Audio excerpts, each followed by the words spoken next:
Now, after this book, because this is very bare essentials, so after Ayyuhal Walad, what you can go for are two books, the twin books. I do not have them in physical form, but the book is Bidayatul Hidayah, which is beginning of guidance. And after Bidayatul Hidayah, you can read Nasiyatul Muluk, or you can read both of them, depending on whichever one you prefer first. In terms of Nasiyat al Muluk is what it sounds like. So it's a council for kings. So what Imam al-Ghazali does in it is that he firstly lays out the basic requirements of a king, the basic duties of a king, the basic duties of state officials, and he advises them in how they are supposed to carry out these duties, and he advises them in how they are supposed to interact with the people. So one of the basic things that he says for a ruler is that he should treat the people how he would prefer that he were treated if he was in their place. So if he was the person who was ruled over, then he should treat them the same way that he would have treated himself. And it also goes on to detail different Islamic principles as it comes to governance. So it's good for that as well. And you can also see one of the things in the book, which is very interesting, is that Imam al-Ghazali is very explicit with the king. So, and this was actually a book that was taught. So the Ottoman sultans were taught and they learned the book. Apart from that, the Mamluks learned the book. Many of the sultans, they learned the book. And so it's very interesting in how he talks to the sultan. So most of the time, he's just reminding him that if he does not do what the Sharia demands of him, if he does not do what the Islamic law demands of him, and if he is not just, if he is not kind, if he is not all of these different things, then he will be punished by God, and hell will be his ultimate abode. So that's how Imam al-Ghazali talked about this, about the ruler in particular. Now, after that, what you should read from Imam al-Ghazali is that you should read his Arba'in fi Usuluddin, which is a summary of Ihya Ulumuddin that he himself has written. So you should read that book if you have it.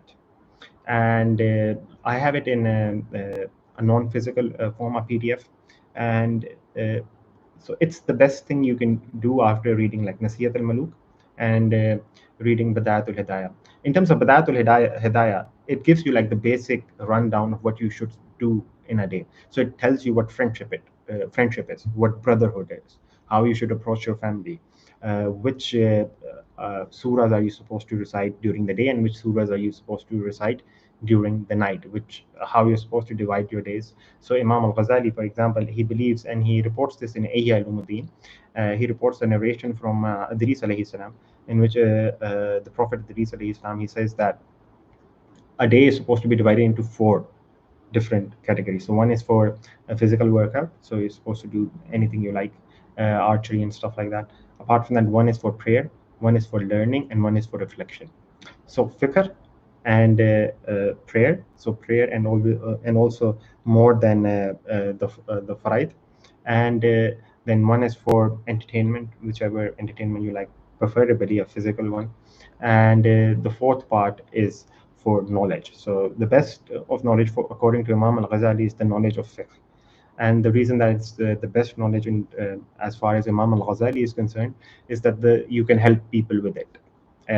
For him, kalam and all of these different sciences, they are not as relevant in your akhirah. So on the day of judgment, Allah is not going to ask you that you made a very good argument, man. You gave the contingency argument. You remember that one time? Yeah, mashallah, paradise for you. No. So fiqh is very good because it helps the person you're talking. So let's say a person doesn't know how to pray, a person doesn't know what he should be doing when he's fasting, a person doesn't know what's halal, what's haram. And if you benefit that person in that capacity, then you share in the reward of it. And if you leave a good precedent, it continues after you die. So that's why for Imam al-Ghazali, the best knowledge is the knowledge of the law. It's the knowledge of the Sharia. So after Arba'in fi Usuluddin, there are two books that you can read. So you can read Kamiyya-e-Sayadat, which is Imam al-Ghazali's book in Persian. So it is in essence a summary of Ihya Ulumuddin, but it's in Persian. It's a bit more, let's say, middle ground. It does introduce a few more things. So it's more like Arba'in fi Usuluddin, which you probably would have already known. And after that, the best book that you can read, and you must read this book. So it is one of the best explanations of the names of Allah subhanahu wa ta'ala, which is the book of Imam al-Ghazālī on the 99 names of Allah, which is al-Maqsad al-Asna. So to give you perhaps, let's say, a couple of his elucidations on the names of Allah subhanahu wa ta'ala. So on the twin names of Ar-Rahman, Ar-Rahim, what Imam al-Ghazālī does is that he also talks about the how do you call it, the problem of evil. So what people do is they would say that if Allah subhanahu wa ta'ala is Ar-Rahman Ar-Rahim, so he's the most merciful and the ever merciful, then how is it that evil exists in the world? And so Imam al-Ghazālī gives an answer to this, saying that there is nothing in the world that is entirely evil. So he denies the existence of something that is completely evil. He's not denying that evil exists, but he is denying the existence of something that is completely evil. So what he argues is that things have in themselves good and evil. So mostly things are a mixture.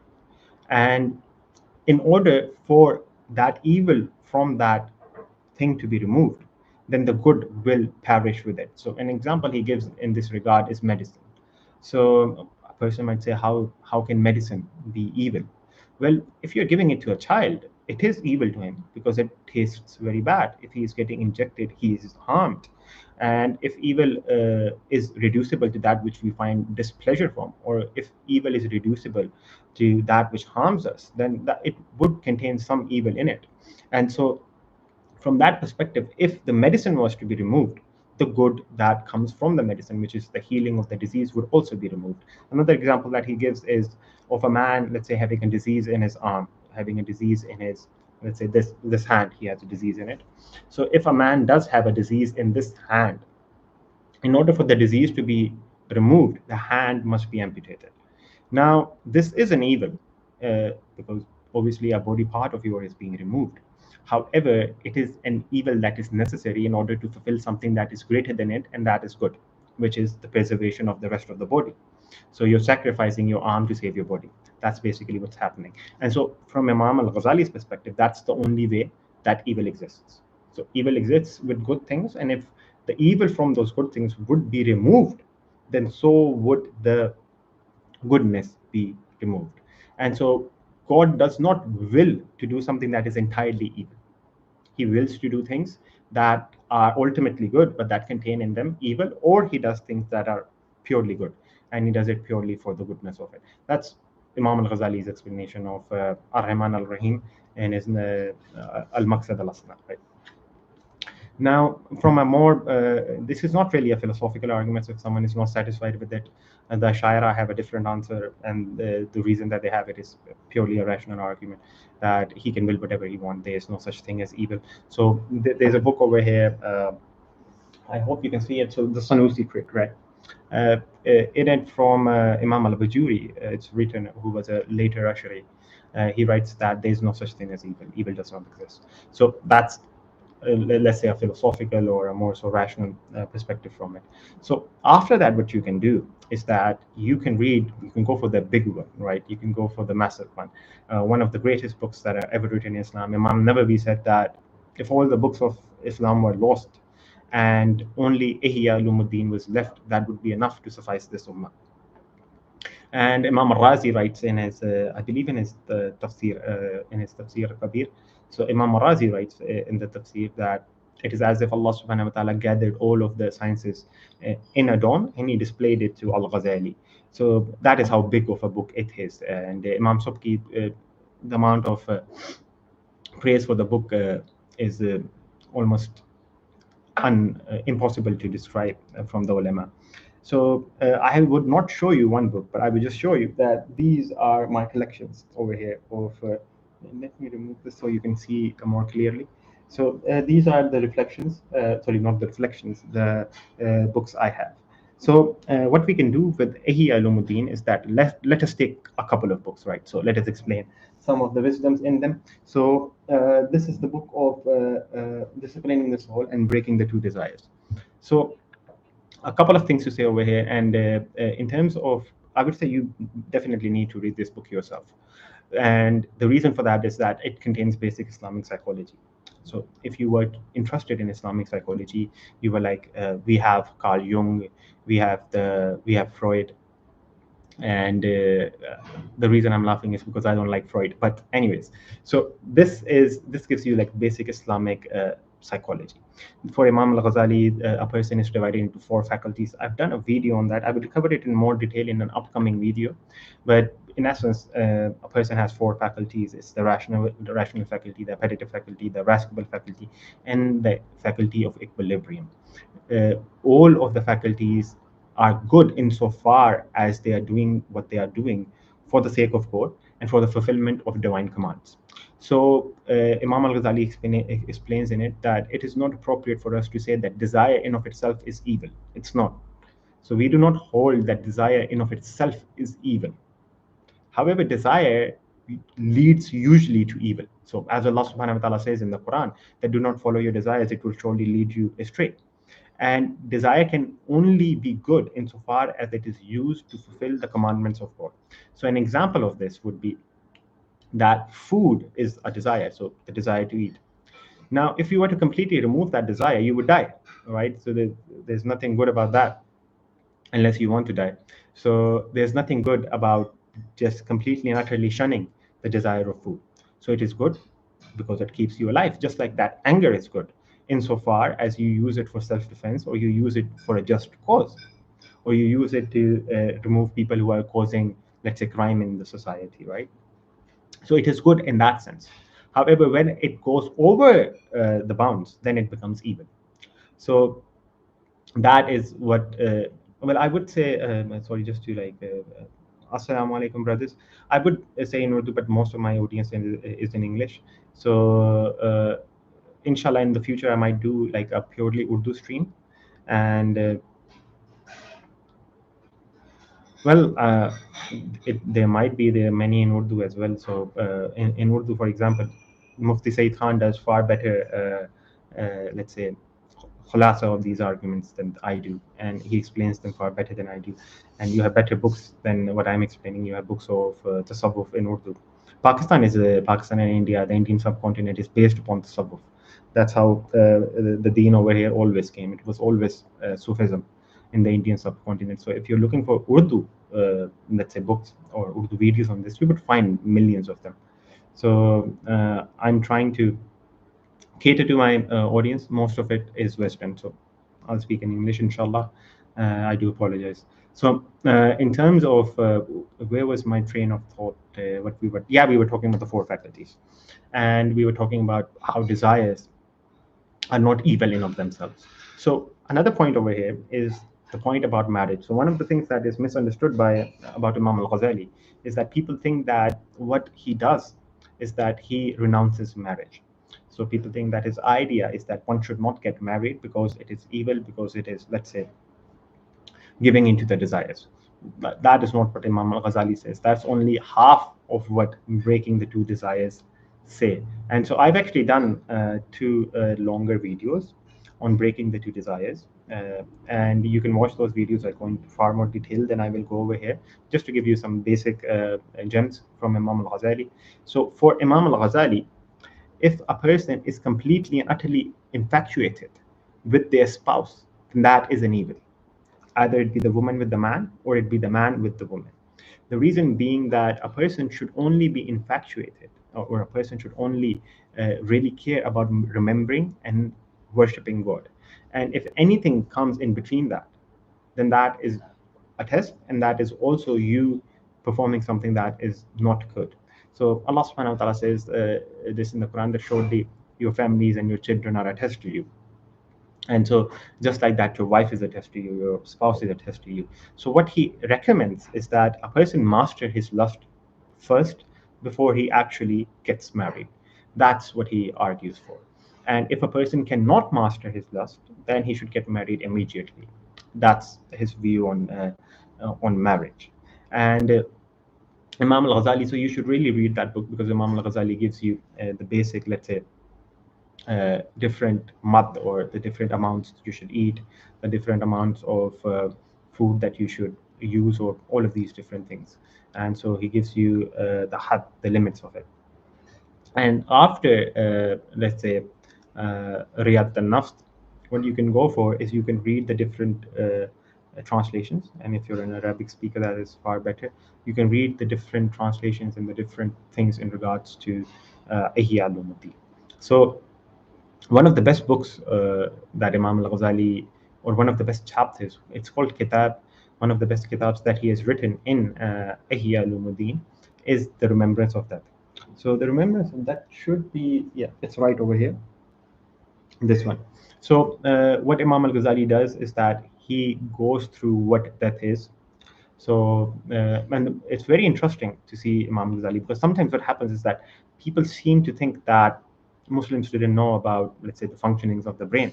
For Imam al-Ghazali, he puts many things that we would nowadays obviously put in the brain, such as leadership. So your desire for leadership is in the brain, and he correctly observes that lions have it. So when they're leading a pack, they desire to be leaders. So they do understand what leadership is. The animals do. And basic common sense is also something that is affirmed for the animals. Apart from that, imagination, reason, and uh, imagination, reason, and there are a couple of more faculties of the brain. So memory, and these faculties are something that the animals possess. So the question then becomes that what really distinguishes the human from the animal? From Imam al-Ghazali's perspective, it is the reason in the rational animal, in essence. So what distinguishes him is not basic reasoning, so basic common sense. That's not what distinguishes him from the animals, because the animals have the capacity to do that as well. So from Imam al-Ghazali's perspective anyway, the animals can do basic reasoning. It's not something that is only a thing that human beings can do. So they can do basic reasoning, and they can also know basic desires, such as, or even the bigger desires, such as leadership, such as leaving a progeny, and all of these things. What separates the human being particularly from animals is his marifa of Allah subhanahu wa ta'ala, his knowledge of the attributes and the essence of Allah and the actions of Allah, and how they relate to Allah subhanahu wa ta'ala. That's what separates a person from an animal. In Imam al-Ghazali's perspective, it's him reaching the highest stations of knowledge and of direct witnessing, which is what separates him from the animals. And in the remembrance of that, Imam al-Ghazali also gives some parts of his metaphysics. So al-Lawh Mahfuz, the preserved tablet, plays a very huge part in Imam al-Ghazali's metaphysics. And which is very interesting, because I've never read any article that talks about it, apart from the one that I wrote. But apart from that, I haven't read people talking about the emphasis that he places upon the preserved tablet. So what he does is that he talks about the preserved tablet. So the preserved tablet, from Imam al-Ghazali's perspective, is where existence is first established. So every single thing has its actual counterpart, so to speak, in the preserved tablet. And it is only its external form that is followed in the world. So my information, or let's say my knowledge, is written down in the preserved tablet. And the preserved tablet is not ink or anything like that. And he goes into detail. I've done like a video on the metaphysics of dreams. He talks about that over there. So in essence, the preserved tablet, he also talks about this in Riyadat al-Nafs. He also talks about this in the mysteries of the heart in Ihya al-Ulumuddin. And he also talks about this in a couple of different places. So it's not something that's a one-off. It is something that is very much so a standard in his metaphysics. And so the existence is first established, or first written down, in the preserved tablet, and then it follows in all of its external forms. And so me, you, all of us, we are an external form of what is already written in the divine tablet, or in the preserved tablet.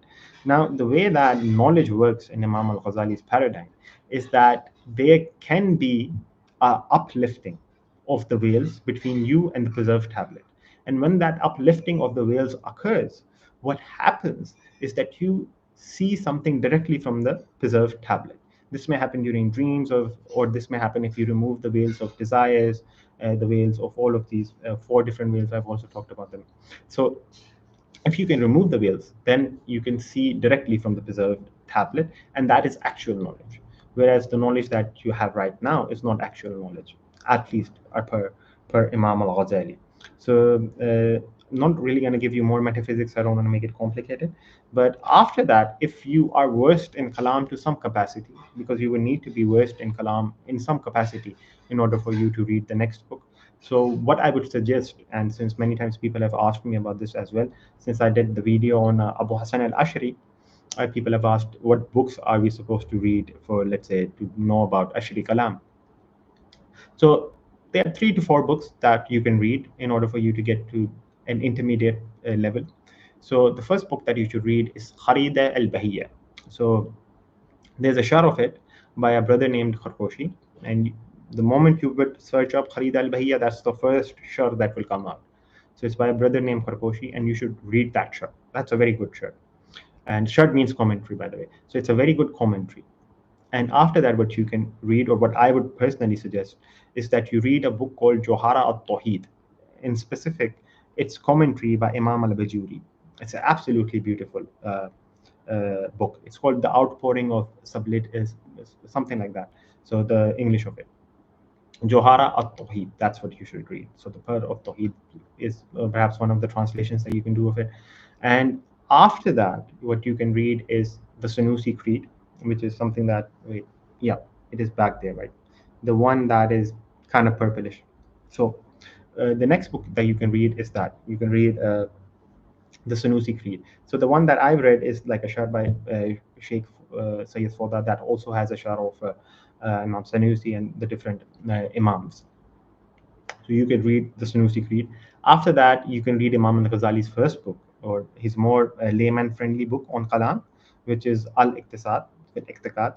So what were so there is some translations of it. It's not very good translation. So if you know Arabic, that is better. When you're getting to like an intermediate level, it's better for you to know Arabic.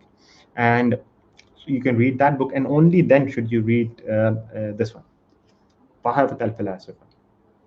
So for Tahafut al-Falasifa is in essence Imam al-Ghazali's refutation of the Falasifa, which includes Ibn Sina, al-Farabi, and some other early Falsafis like al-Kindi. And so in that, Imam al-Ghazali attacks them in 20 of their positions, 3 of which he deems irreligious. He makes a purely rational critique, and some of the arguments are extremely strong. Some of them are not as strong, because it is, after all, a pretty old work. But in it, he critiques 20 positions of the philosophers, and it is actually, it follows after. So this book is not the first book he wrote on falsafa. So the first book he wrote on falsafa was a book called Maqasid al-Falasifa, the purposes of the philosophers. And the reason that he wrote that book was because he wanted to display that he knows their positions. And it is actually one of the best books that you can read on like an introduction to falsafa by Imam al-Ghazali. And after that, he wrote Tahafut al-Falasifa. So all of these books, I think this is more than enough. After that, what you have is like Mishkat al-Anwar. So it should be over here. Wait, Mishkat al-Anwar. Yep, here it is. So here it is. It's a very short book. So Mishkat al-Anwar. So in Niche of the Light, there's a verse in the Quran on which the book is based upon. So it's in essence like a commentary of it, and that's about, yeah, it's a commentary of it. It has 3 chapters.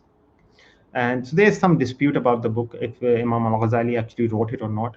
And from my own reading of Imam al-Ghazali and getting to know how he writes, it is quite evident that he wrote the first 2 chapters at least. In terms of the 3rd chapter, it's up in the air if he wrote it or not, but it's still good for you to read this. And it's a very mystical book. So if you're not into, let's say, a lot of mysticism, then you should probably not read it. But if you are into it, you can read the book. And it's one of the most, it's his most mystical work that he has written. And it's not his best work, because the 3rd chapter is very sloppy, and which is why people think that it's not written by him and someone interpolated it.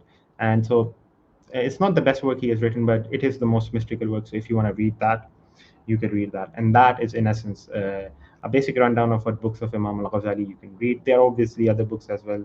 and you can read them too. So one of the best books that he has ever written actually is al-Mutasfih, which is his book on Asul, on Shafi Asul. It's one of the best books on Asul that has ever been written. So one of the things that people don't know about Imam Ghazali is that he was actually a far better Asuli than he was a theologian. So obviously he's a very good theologian, but in terms of his books on Asul, or in terms of him in fiqh, and especially in Asul, he's one of the best ever in the Shafi fiqh. So in Asul, he's probably better than Imam Nawawi as well. And so his book, Al-Mutasfa, is in essence something that is not really copied, but something that is, it defines the genre, so to speak, after him. And so these are the basic works of Imam al-Ghazali.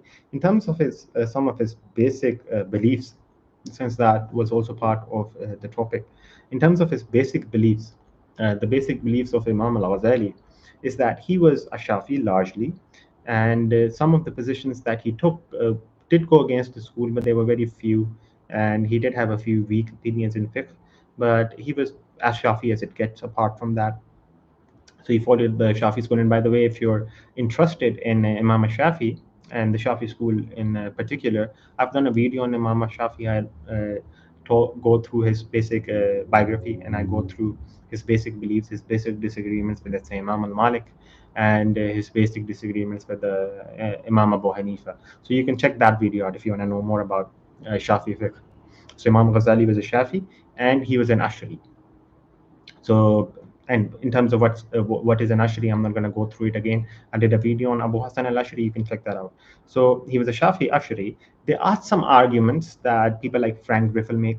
And so what Frank Griffel proposes is that he did remain an Ash'ari, but what he did was that he reconciled a lot of positions with the philosophers, so people like Ibn Sina. And that's his position. So, for example, one of the positions that he talks about, which he believes that Imam Ghazali affirmed, or at least said that it is okay and it's not haram or it's not heresy, which is the position of secondary causation. So I also talk about occasionalism in the video of Imam Abu Hassan al-Ash'ari, but to just give you like a basic rundown for the Ash'aris and Imam al-Ghazali, he talks about this in Tahawut al-Falasifa as well, and in al-Iqtisad, which is that God is the direct cause of everything. So there is no such thing as natural causation. There is no such thing as the classic example that is used is the fire burning the cotton. So for the Ashaira, there is no such thing as the fire burning the cotton. It is God who both ignites the fire and burns the cotton simultaneously. There's no such thing as cause and effect in that sense, in a normal way of viewing. The only thing that we experience is correlation. Yes, brother, you can read. If you have a basic understanding of these, you don't even need to have a basic understanding because the book is very basic. So you can read Breaking the Two Desires series. Yeah, go for it. Hopefully you have fun. And it's a very good book as well. So you should definitely read it if you get the chance. And apart from that, I was talking about like Frank Griffith, right? So what he proposes is that there is yes, Imam Ash'ari was an occasionalist. So I've actually done another video on occasionalism. It's a 3.5 minute video. If you go down my channel, you will find it. And occasionalism is known from Imam Shafi. So Imam Shafi was an occasionalist very explicitly, and so was Imam Abu Hanifa. Both of them were occasionalists very explicitly. I haven't researched Imam Malik. Maybe he was, maybe he wasn't, but uh, Imam Shafi and Imam Abu Hanifa were definitely occasionalists. So what Frank Griffel proposes over here is that, yeah, Gigi, Jazakallah khair. So what Frank Griffel proposes over here is that later on in his life, he said that secondary causation is not heresy in essence. So either he said that the position is holdable, or he said that at least it's not heresy. Now, what Frank Griffel does over here is that Frank Griffel takes like a middle position. So the author over here that wrote like that did a translation. Wait, yeah, Michael A. Marmora. He's one camp. So there are two camps of academics. So the first camp is of Michael and Mora, who takes like a very conventional approach to Imam Ghazali, that he was a pure Ash'ari throughout his life. Nothing changed. And then there's another group by some academics who have argued that he was, in essence, like a Neoplatonist in hiding. So he was like, I don't know, maybe doing taqiyya or something.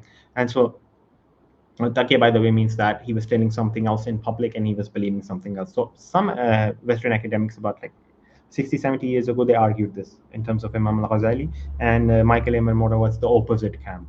So what Frank Griff does is that he has a middle position on this.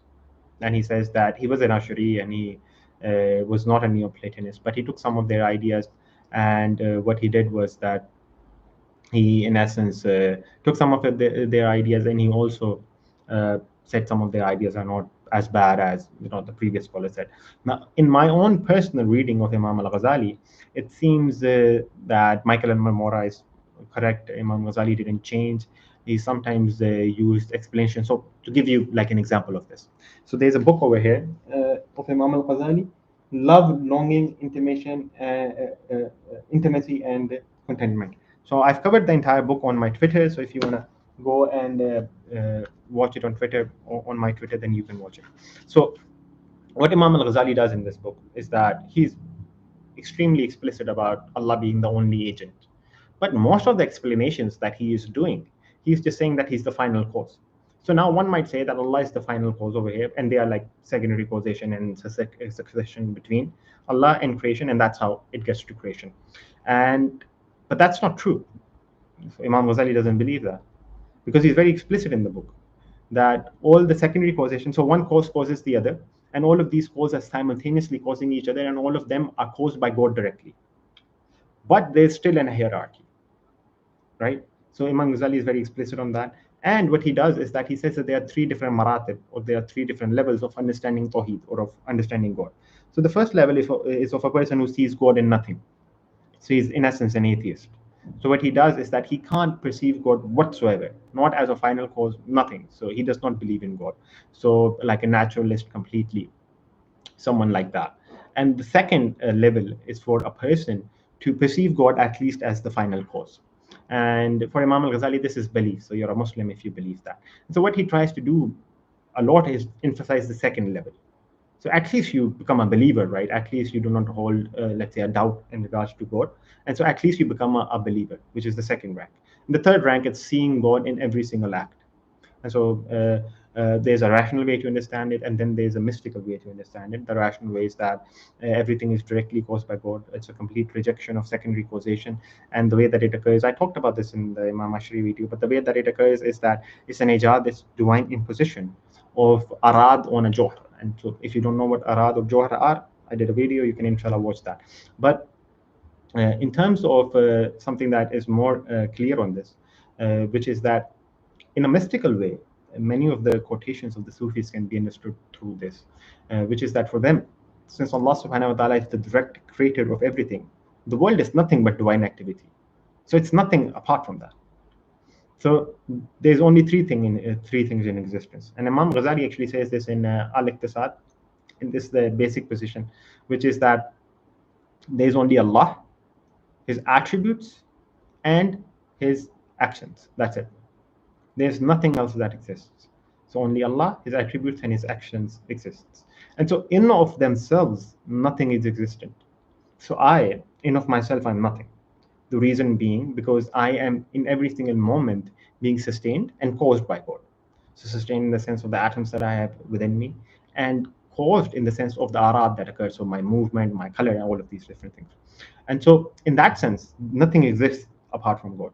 There is no being in existence apart from God in that sense. And so you can keep this sort of, let's say, framework in mind when you're dealing with some of the quotes of the Sufis, if you're having a hard time understanding them. And so in essence, that was like a basic rundown of Imam al-Ghazali, his beliefs, and some of his works. He has some smaller treatises as well. So he has a treatise on the Ismailis, and he has a treatise, I forget the name of the treatise, but it's about the balance. So it's again about the Ismailis. He gives like a metaphysical framework of the balance, the scales, in order to argue against them. And so those are, this is like a basic rundown of Imam al-Ghazali.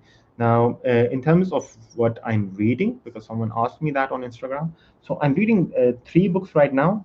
So the first book that I'm reading is Islam Between East and West by Elijah, and it's a very good book. And it's pretty long, and I've only gotten to like a couple of chapters. So I got into the chapter number 2, Culture and Civilization.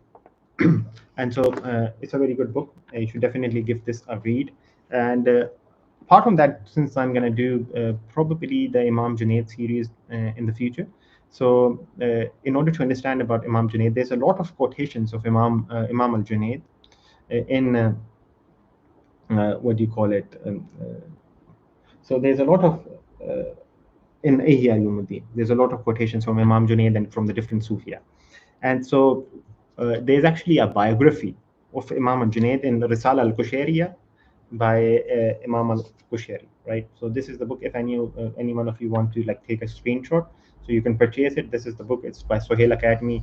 It's by Alexander, right? The translation, and it's a pretty good translation. And Risala al-Kushairiyah is a thick book, so it's not a small book. It has, I believe, like 400, 500 pages. It's an extremely good book. It's agreed upon amongst the Sufia. So if you are, let's say, new to Sufism, it's something that you should definitely read.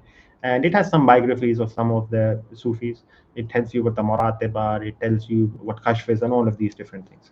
So it's an extremely good book, and it's also very good for a resource material, because one of the earliest quotations of the Sufis occurred in Risala al-Kushairiyah, and one of the earliest biographies of the Sufis also occur in it. And so the third book that I'm reading is a book by someone that's very famous in Pakistan. Many of the Pakistanis know him as Data Saab. So he's Ali al-Hujweri, and his like seminal work, which is Kashf al-Majub. And this is also a very good work because it's very early, right? It's very early. It also tells you about the type of Sufism that was held by the wali or the saints venerated in Pakistan and in India. So it's a very good book, and I also got it from Pakistan. So you guys can check what do you call it, Amazon, if you're not from the subcontinent for that. And so these are the 3 books that I'm reading, and on top of that, I'm also reading Imam al-Ghazali's Kitab al-Sabr wal-Shukr, and so that's an extremely good book as well. So from Ihya Ulumuddin, my favorite chapters or kitab, whatever you want to call it.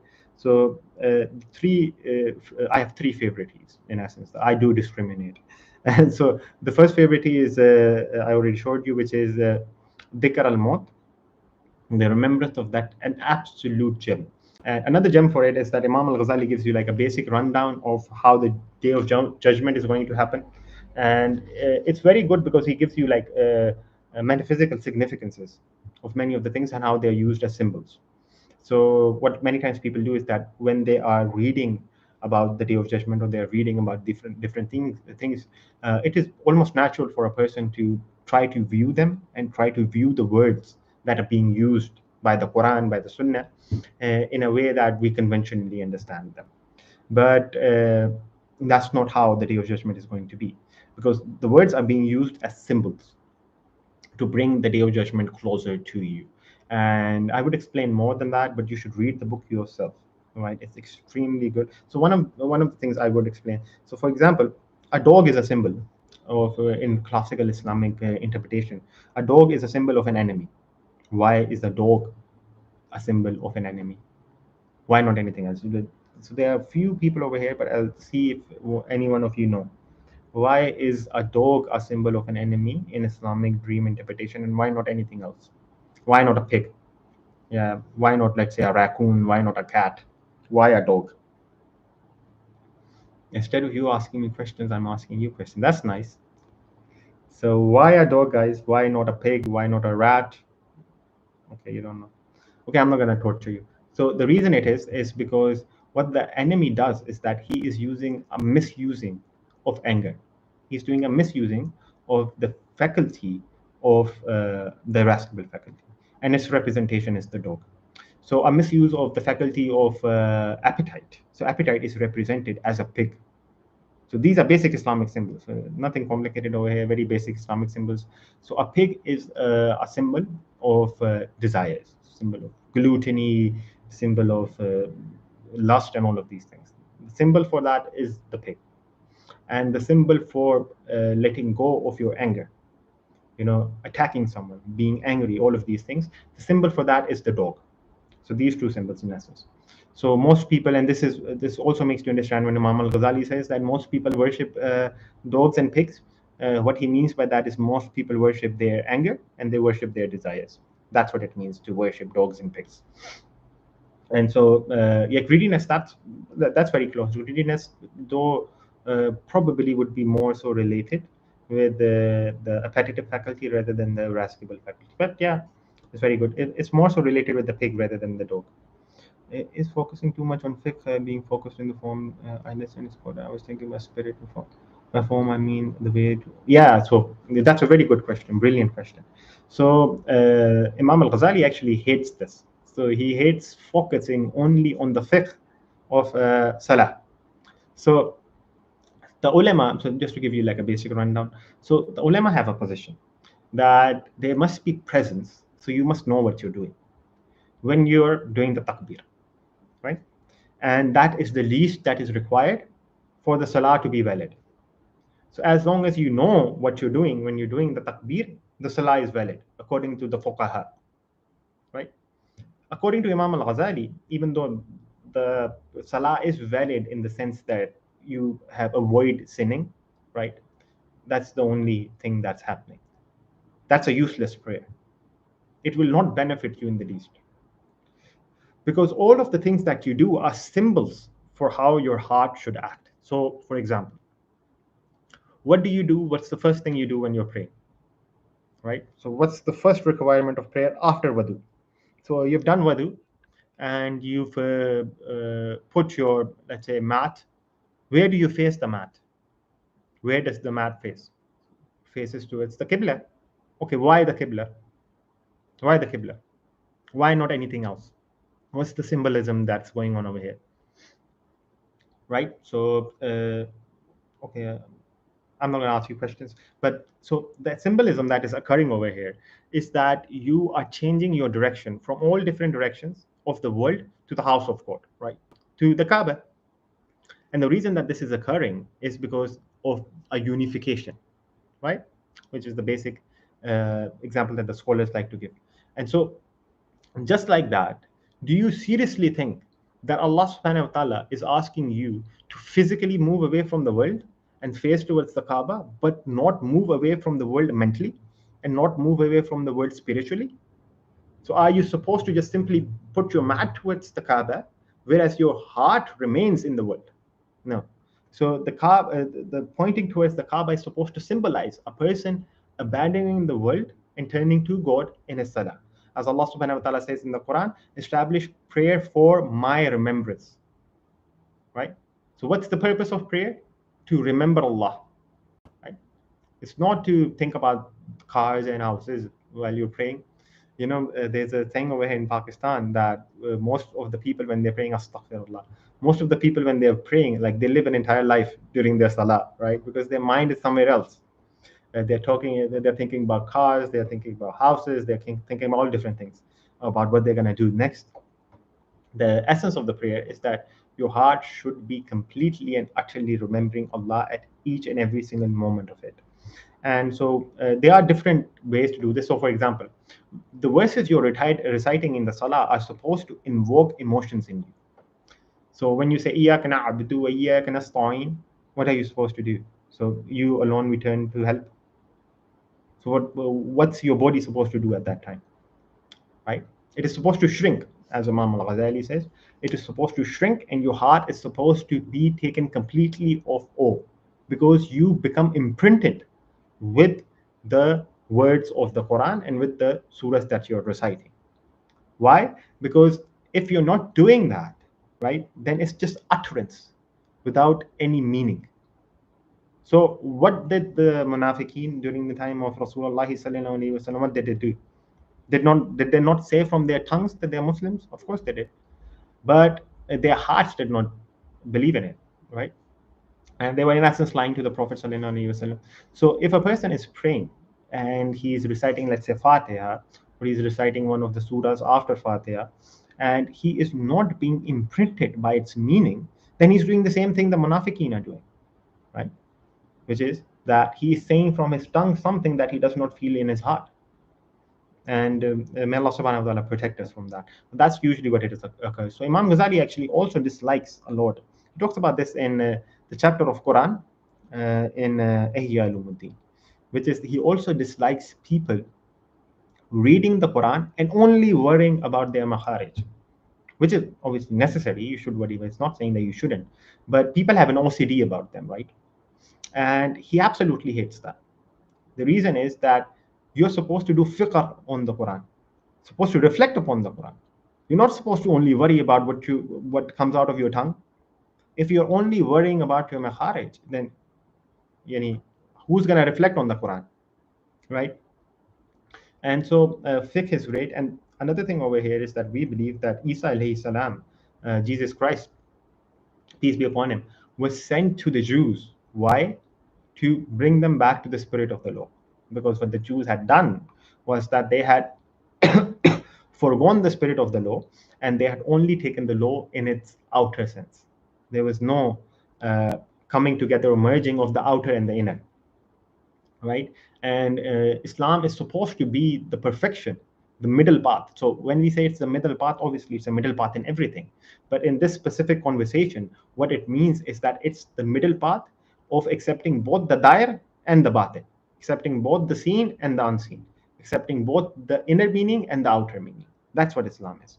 It is the complete balance between everything, right? And focusing completely on fiqh is and forgetting about the spirit of the law is a practice of the Jews. It's not a practice of the Muslims, and the Muslims should be careful in not replicating it, right? And so, any other question, guys? Anything you want to ask about Imam al-Ghazālī? Anything you want to ask about, let's say, anything else? Any questions? If not, I'm going to continue on my rant and talking about different things.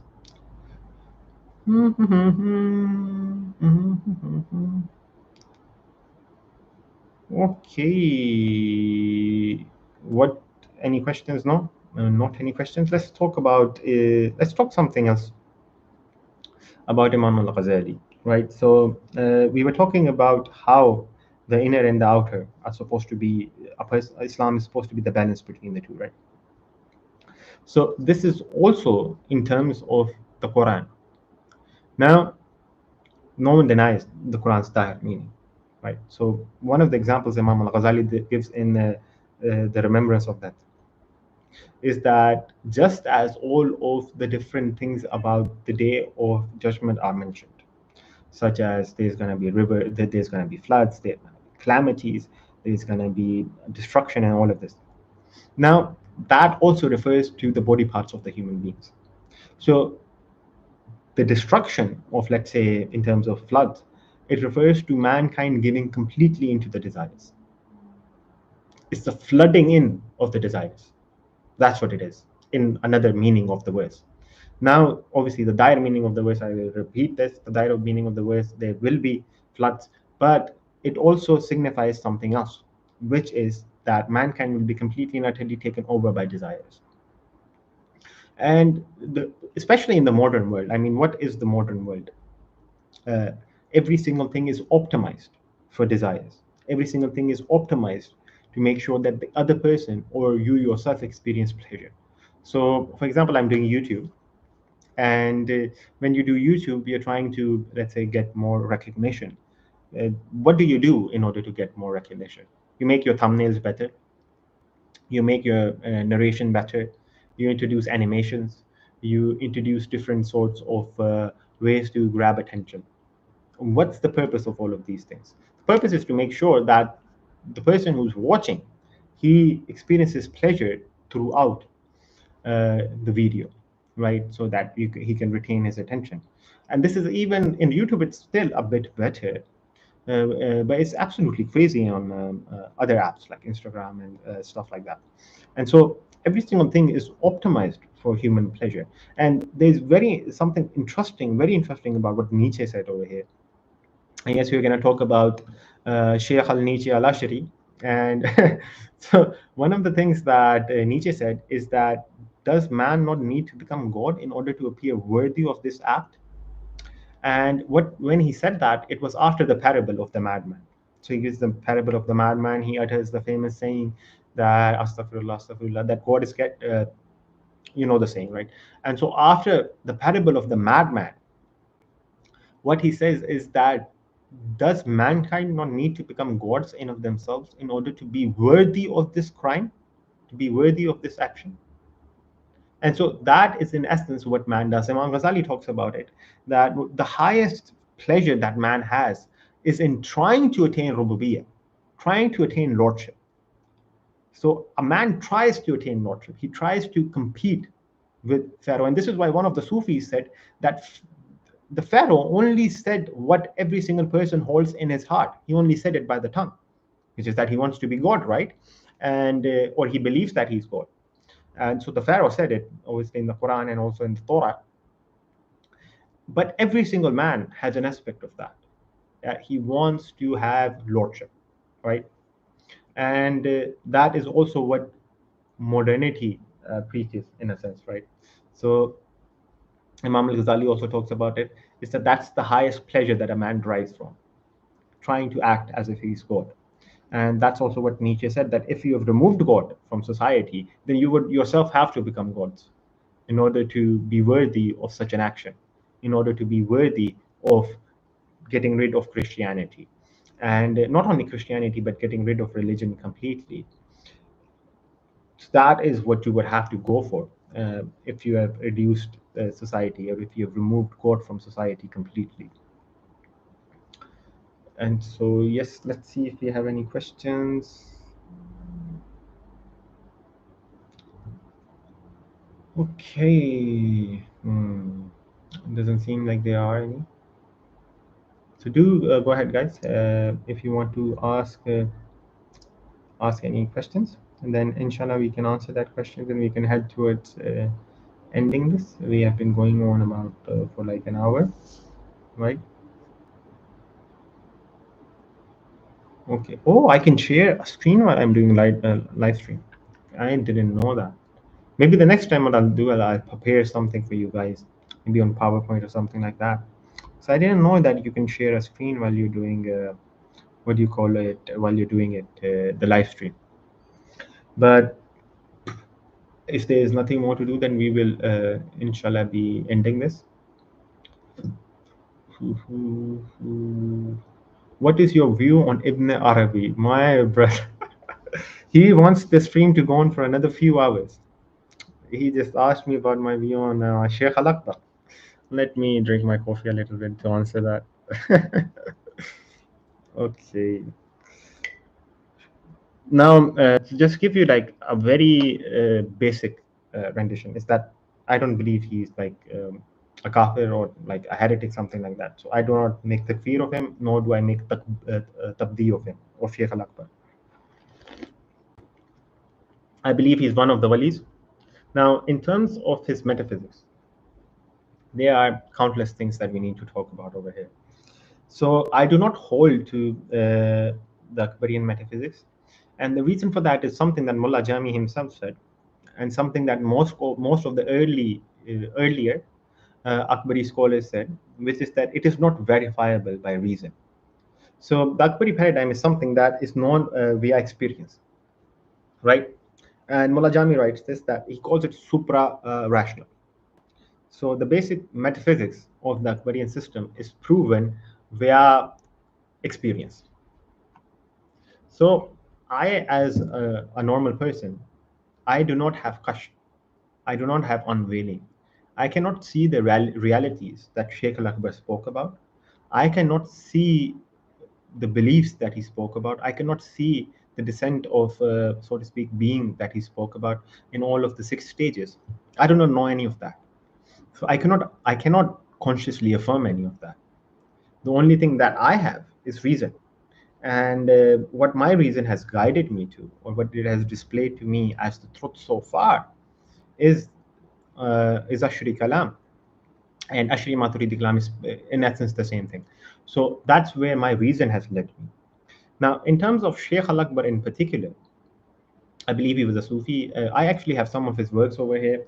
So if you can see, I have the Fatuhat al and I do not have Fusus al Hikam. I have it in PDF form. And apart from that, I have a lot of books on Sheikh Al Akbar over here and over here, right? And so I've read a lot of Akbarian thought, and I do believe that many of the arguments made against it, people saying it's kufr, people saying it's a heresy, are by people who do not understand it, are people who are just, let's say, uh, they can't think outside of a box, and they also do not understand the ways that the Sufis speak. They also do not understand the little subtle details. So, for example, a subtle detail that is necessary to know when you're talking about Akbarianism is that it is not completely monist. Anyone who believes that it is completely monist has misunderstood. So it is a position that is neither dualism and it is neither monism. It's something that is far more subtle than that. So what happens is that you can read the book of Ajutsu, I believe, Timeless Order of Things. He says the same thing in it, that it's neither monism, it's neither uh, dualism. And the reason for that is the maratib. So no, so just to give, I'm sure you know this since you asked the question. So in Akbarian metaphysics, everything has a batin and a zahir. So the zahir from the ahadiyya goes to the wahadaniyya, and then from that to the asma wa sifat and to the ayana sabita and descents. But it is only the batin that is manifested into the next realm. Sorry, it's only the zahir that is manifested into the next realm.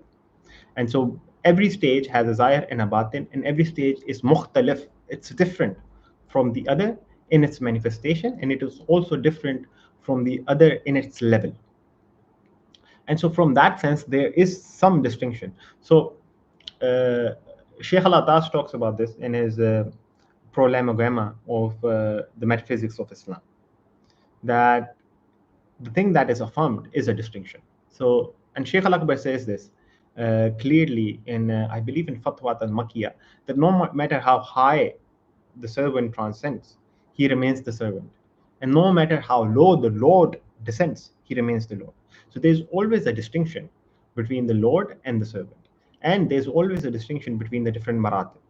So the highest that you can reach from like an Akbarian standpoint is that you can see yourself in the knowledge of God. So Sheikh Al-Atas talks about it. I'm not going to go into a lot of metaphysics of this, but Sheikh Al-Atas talks about it, is which that the highest recognition that you can experience is seeing yourself in the knowledge of God. There's some ikhtilaf that can you transcend beyond the haqiqat al-Muhammadiyya, and can you do this, can you do that. So there's also a difference in regards to what's the first manifestation. And so for Mullah Jami, it is into existence.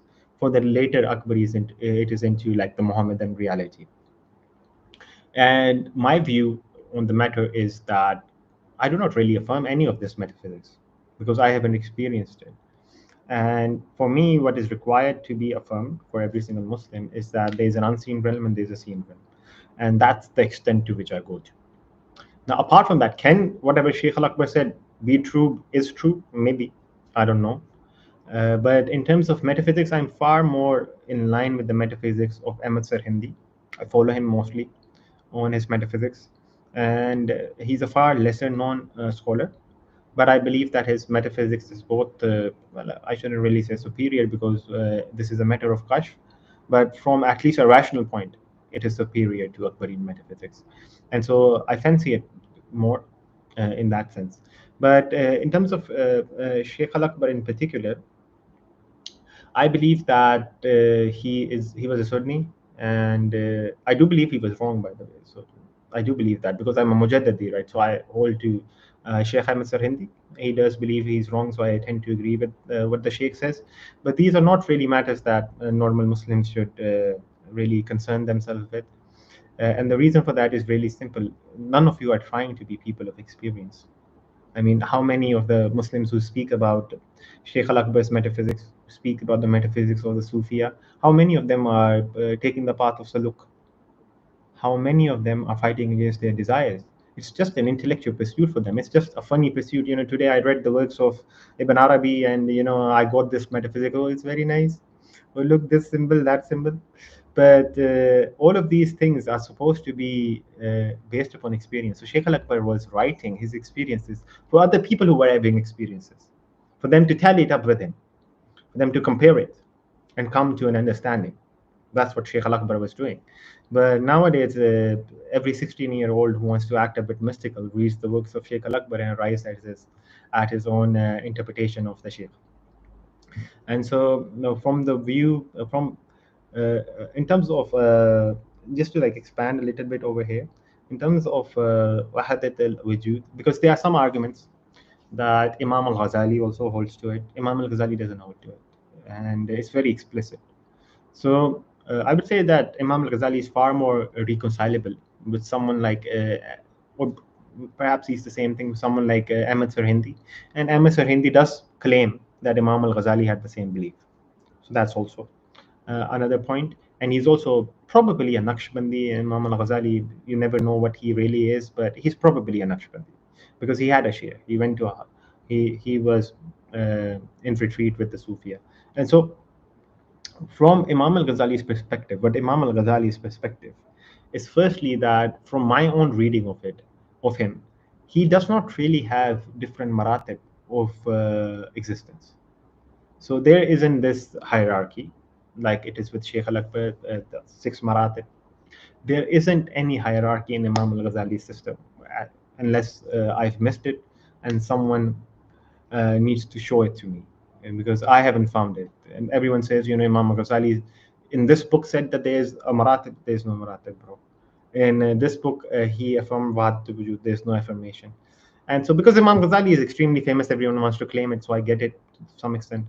But from my own reading of Imam al-Ghazali, and I've read his main works, all of them, read them to some detail as well, and I know Akbarian Metaphysics. So if there was some Wahdat al-Wujud there, I probably recognize it, but there hasn't been. So Imam al-Ghazali's perspective is this. So Imam al-Ghazali's perspective is that the human being in of himself is non-existent. It sounds pretty much like the Akbarian point of view, right? But no, for Imam al-Ghazali, he exists, but his existence is granted by God, and he in of himself cannot sustain his existence, and in that sense, he doesn't exist. And so Imam al-Ghazali is actually very explicit on this. So in the book on love, in his book on Kitab al-Sabr wal-Shukr as well, his book in Arba'in fi Usuluddin, and all of these different books, he says that the shadow and the skeleton of the man is real. So it remains, it's distinct from God. But none of that is existent by itself. So there can be only 2 essences. An essence that exists by the virtue of something else, or an essence that exists by the virtue of itself. Only God exists by the virtue of itself. And so it is only God that can be ascribed existence, whereas everything else is non-existent because it doesn't exist by itself. Its existence is something that is sustained and given by God as a rahmah, as a barakah, right? So that is Imam al-Ghazali's point of view. And so he actually explains many of the Sufi sayings from this. So many of the Sufis, for example, there's the famous saying that there's no one in this cloak apart from God, astaghfirullah, right?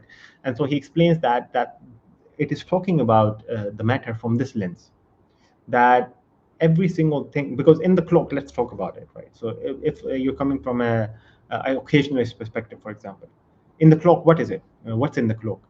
Both the cloak is the action of God, both the man in the cloak is the action of the God, is the action of God. Everything is the action of God. So who else is there, right? Apart from God's actions. So in that sense, why can't you make that statement? But obviously, you shouldn't make a statement as clear as that, completely avoiding any distinction. But that's in essence how Imam al-Ghazali explains it.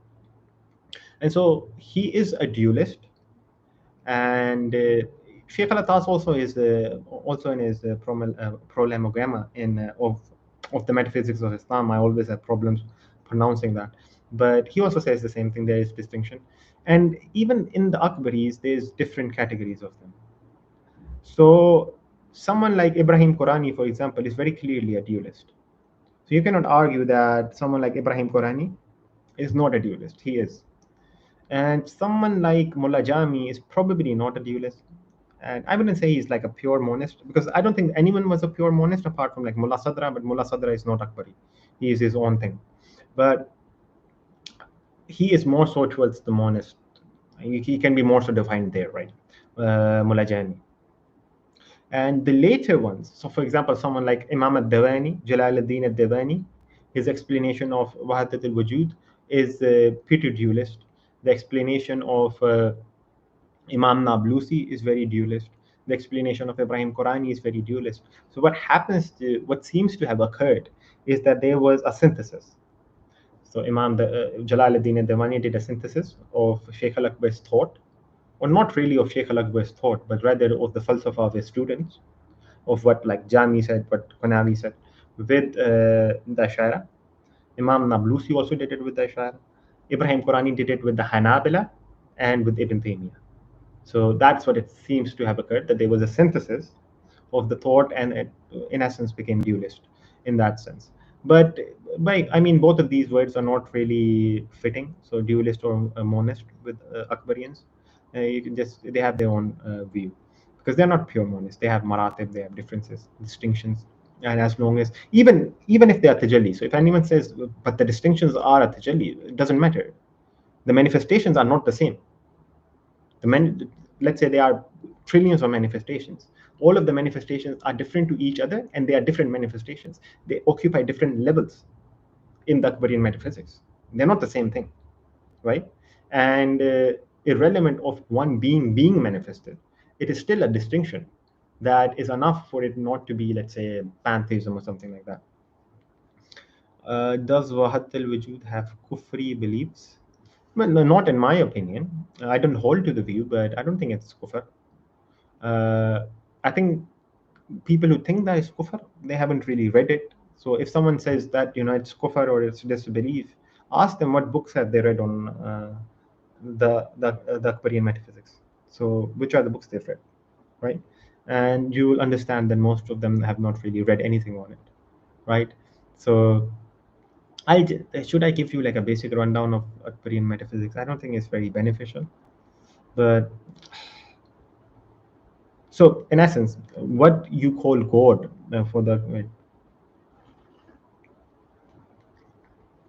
Akbarian, Ahadiyya is unspecified existence. It is existence as kind of like a substratum of reality, but it is unspecified existence. It is, in one way you can say, it's complete negative theology, but it is unspecified existence. There can be nothing said of it. So it is called Ahadiyya, which is oneness, but words do not describe it. It is completely and utterly beyond any human conception. To even limit it is a limitation, right? So even negate anything for it is a limitation in basic Akbari jargon. And so what happens from this Ahadiyya is that there are many ways you can explain this. Some of the Akbarians did it differently, but for Sheikh al-Akbar, it's a form of mercy, which is that this Ahadiyya then, as a form of mercy, manifests itself to itself. Actually, I'm probably not going to go into it. It's way too complicated. I don't want to. So it manifests itself to itself, and they are, in essence. Should I explain this or not? I don't really think so. It's beneficial. So let's leave it, right? But just know that I'll suggest you books if you guys want to read about it. So Sufism and Taoism by Zitsu. Well, human beings can only conceive of limited things. So any sort of description of it would be limiting it for the Akbarians, at least.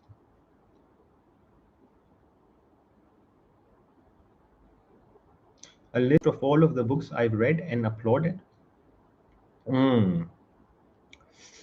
I've read like 100 books. I don't think that every single one of those books is good, but I can do this, that I can like upload books depending on specific topics, right? So like in terms of Akbari thought, the Prolegomena of Sheikh al-Atas is the best book that you can read on it. Sufism and Taoism by Azurtsu. Timeless Order of Things by Jutsu as well. It talks about some other thinkers as well. So it talks about Ain al-Qudat and his theories, and it talks about different things, but it also contains like basic Akbarian metaphysics in it. And so these three books should be good enough for you to have a good understanding of Akbarian metaphysics. Apart from that, there are books by, if you know Urdu, then there are books by Fazl Haq Harabadi that are extremely good. There are explanations of Wahadat al-Wujud by Jalaluddin ad-Dawani. There are explanations by many of the later ulama. So Imam Nablusi has very good books on it. Mullah Fanari has it. But Mullah Fanari's books are not really translated. There are only a few parts of it that are translated. And so you can read that. And yeah, these are in essence the best books you can read on it. And yeah, apart from that, who else? Yeah, I think that's more than good enough. So Ajitsu, in essence, Ajitsu's the best book of Ajitsu on the matter is Sufism and Taoism. Then Sheikh Al-Atas's Prolegomena, and apart from that, what you have is treatises on this by Fazl al-Kharabadi, by Imam Nablusi, Imam Dawani, and so on. Ibrahim Qurani also has very good works on it. So you can read that. And yeah, those are the best works you can read for Akbarian metaphysics. So any other questions, guys?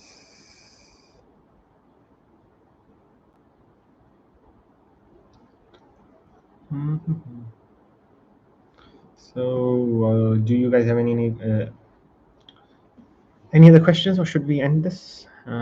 Inshallah.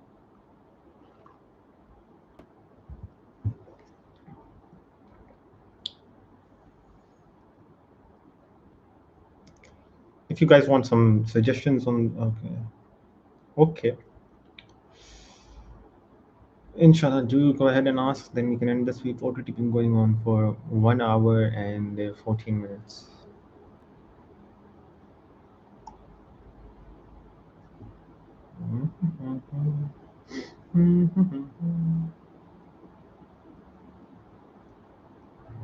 Also, and another some more books that you can read on it, on Akbari metaphysics, is by the Khairabadi tradition. So many of them, they have very good books on this. On I would suggest you avoid Western thinkers on it. Apart from Chitek has very good books on it, right? So there are some books of Chitek's over here that I would.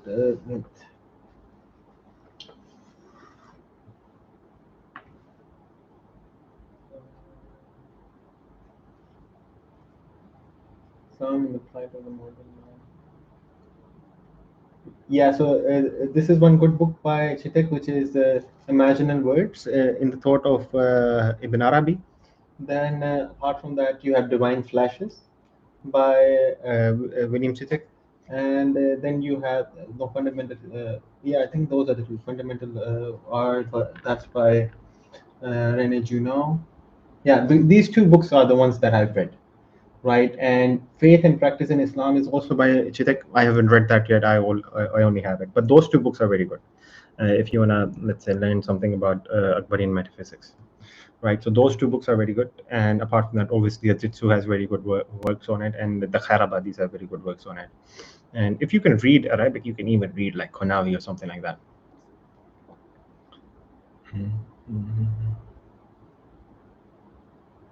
Imam al-Ghazālī classifies jobs as fundamentals and those that support them, and two more categories. He also implies the same principle to human organs like heart and liver.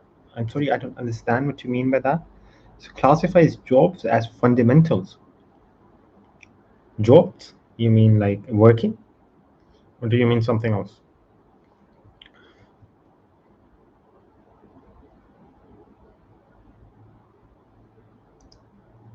So in terms of Aqeedah and Kalam, I have learned it with Tolab.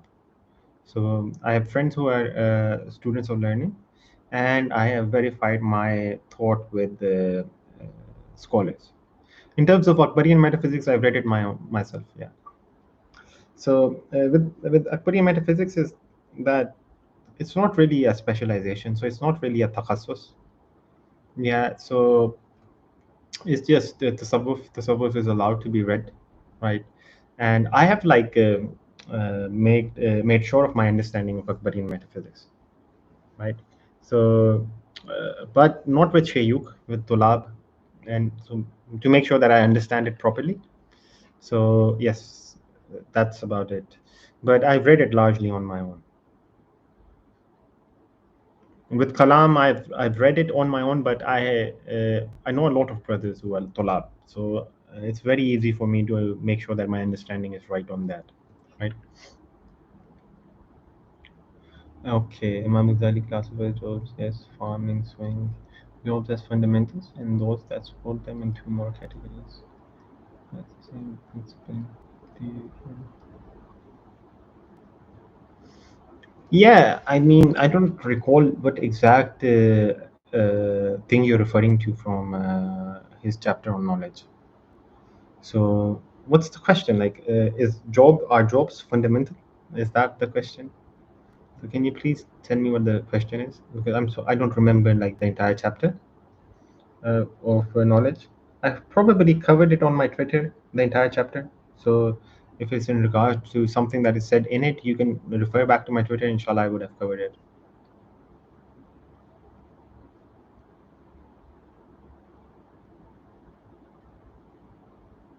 Now, in terms of recommendation for people, sorry, I didn't see the other half of your question. So I would definitely suggest that people study with scholars. So, and people don't need to study a lot. So basic kalam, actually, you don't need to study with scholars. So in terms of basic kalam, you can just read Kharid al-Bahiyya, or in terms of basic akida, you just read Akida Tahawiya. You don't need to, at maximum, you read a shar. So it is very simple stuff. You don't really need to learn it with a scholar. But if you're diving a bit deeper, then you need to learn it from a scholar. Because it's very important to make sure that your basic understandings are right. Because if your basic understandings are wrong, they will cause you a lot of problem down the line when you're advancing through the sciences. And so it's absolutely essential for you to advance with the scholars. So one of the things that you can do over here is that there are very good courses online from Seeker's Guidance on basic Kalam and intermediate level Kalam. So you can take their courses I believe they have a course. I know they have a course on uh, Sharul Nafaz. Okay, Akita Nasafiya, the Shar by Sharul Akita Nasafiya by Imam Taftazani. I'm sure they have like a course on it, and they have courses on some middle level Ashri texts as well. I believe they have one on Johara and one on Al-Iqtisad. I'm not sure, but you should take those courses. They're pretty good courses. And the same in fiqh. In Shafi fiqh, I believe they take you up to an advanced level. Uh, I don't know if that's also the case with Hadith, because I haven't taken a lot of their courses, but from the brothers who have taken it, they are pretty good courses. You learn from scholars directly, they are free, and so you should take those courses. And that's the best way. And but the best thing is to find a scholar. If you're in the West, it's very hard to do so. But if you're in, let's say, the subcontinent, or if you're in the Muslim world, you should find a scholar. Go to the mosque, ask people if they know of a scholar who has a specialization in this field, and then just go and learn from the scholar, right? Or at least make sure that your understanding is correct, and have friends with Tolab. So it's very good for you to do that. And especially like with things like fiqh, you can read on your own, but make sure not to think your knowledge is good, because fiqh is very complex. I was hearing from one of the, there was this one famous person, I forget his name. It was in the 16th century. He was self-taught, and he had actually written works on fiqh. So he had self-taught himself for about 12 to 13 years, and he had read all of the main works, and he himself wrote books. And most of the books were pretty good. It's not like they weren't, but he would make elementary mistakes in them. So very baby level mistakes. And the reason for that was because he never learned from a scholar, right? Because in Islam, the transfer of knowledge is not supposed to be from books. It's supposed to be from person to person, right? Wisdom is something that is transferred from person to person. And actually, Imam Shafi writes about this. I did the documentary on Imam Shafi, and I didn't include this matter on this, but this is very important. So writing of books actually degrades knowledge, because the way that you know something is not the way that you can write something. There's a huge difference. What's over here is not written properly. And I believe the Greeks also talked about this, maybe Plato talked about this. But it's very important, hence, for you to learn directly from a scholar. Reading a work is a lesser form of knowing than it is learning from someone directly, right? And that's something that you should do. And this is why, obviously, we place the people who are closer to the Prophet ﷺ higher in rank. So in terms of, for example, the Tabi'un, right? So in terms of Imam Malik, Imam Abu Hanifa, someone may know more fiqh than Imam Abu Hanifa. It's not impossible. Someone may know more hadith than Imam Malik. It's not impossible, right? Imam Bukhari probably did, right? Are they better than Imam Abu Hanifa or Imam Malik? No. The reason for that is that the transfer of knowledge in Isnad is lower. And hence the transfer that they got, for example, with Imam Malik, he got it directly from a student of Ibn Umar, radiallahu anh, right? And so the transfer of knowledge is something that is far closer to the light of Rasulullah sallallahu alaihi wasallam. And so this is also the same with tasawwuf, that the Prophet sallallahu alaihi wasallam, so Allah subhanahu wa ta'ala says in the Quran that we send to you a clear book and a light from Allah. A book and a light. What's the light? A book obviously is the Quran, right? But what's the light over here? The light is talking about the Prophet sallallahu alaihi wasallam. Now, when the Prophet ﷺ engaged with the companions, they were illuminated by his nur, ﷺ. And that elevated them. That gave them a metaphysical aspect of their own, which is why they're superior to all people after them, irrelevant of anything else. They're superior to them simply because they witnessed revelation and simply because they took from the light of prophethood. So knowledge is always supposed to be transferred person to person, and that's far better. And it is also a way to show respect to your elders, right? To take knowledge from them. The problem over here in Pakistan is people don't really want to go to the scholars anymore because of the bad rap they get, and that's largely due to dais. And this is why you see very low-level Dawah in Pakistan. And the reason for that is this: that people don't want to go to the scholars, because there's people have like a hate for Maulvis, which I don't understand, which I do understand to some extent. And this is why people who are completely ignorant get to preach to everybody, which is unfortunate. But inshallah, if you guys have any questions, we can answer or end this.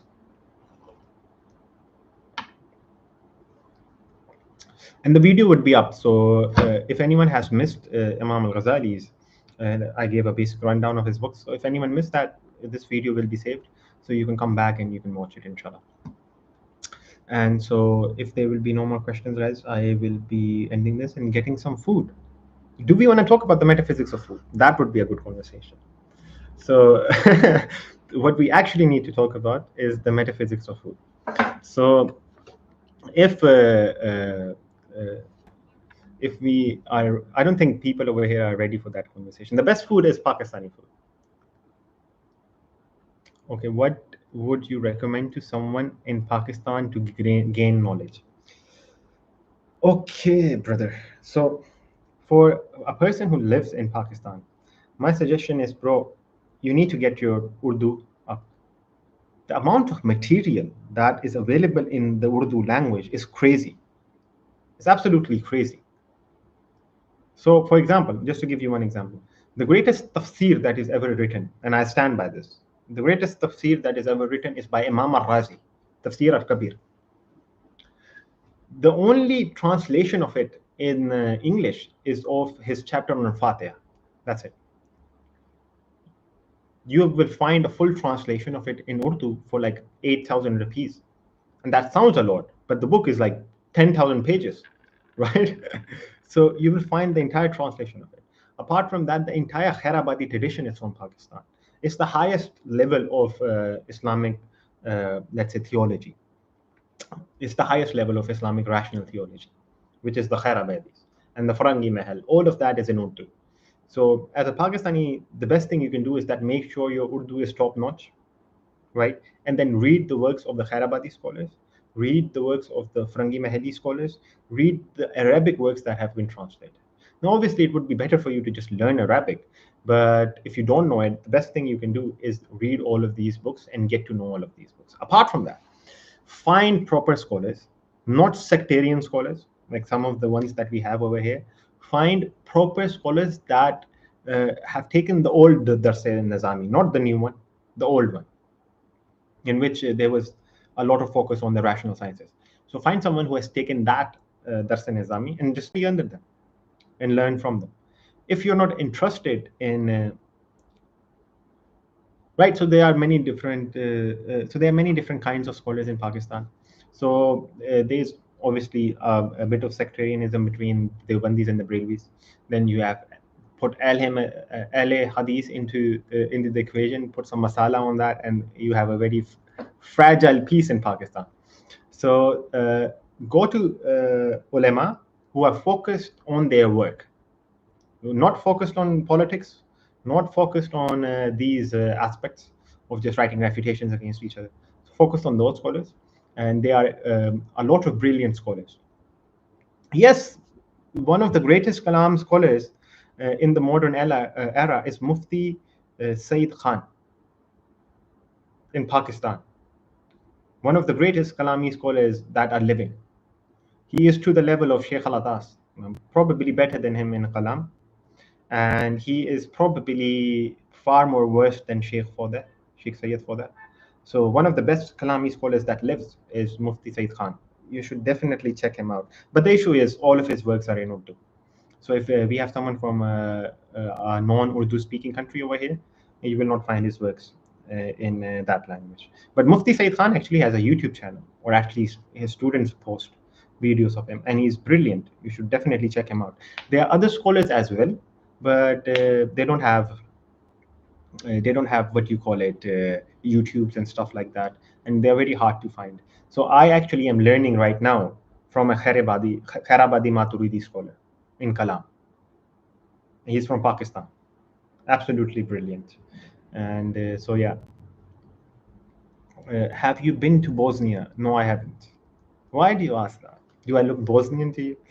But no, I haven't been to Bosnia. But I do want to go to many of the Balkan states, and do want to travel like Central Asia Islam. I think I really like that aesthetic. So there are two aesthetics of Muslims I really love. One is the African aesthetic. I love the way that they wear Islamic clothing. And I really love the Central Asian aesthetic, the way that they build their mosques.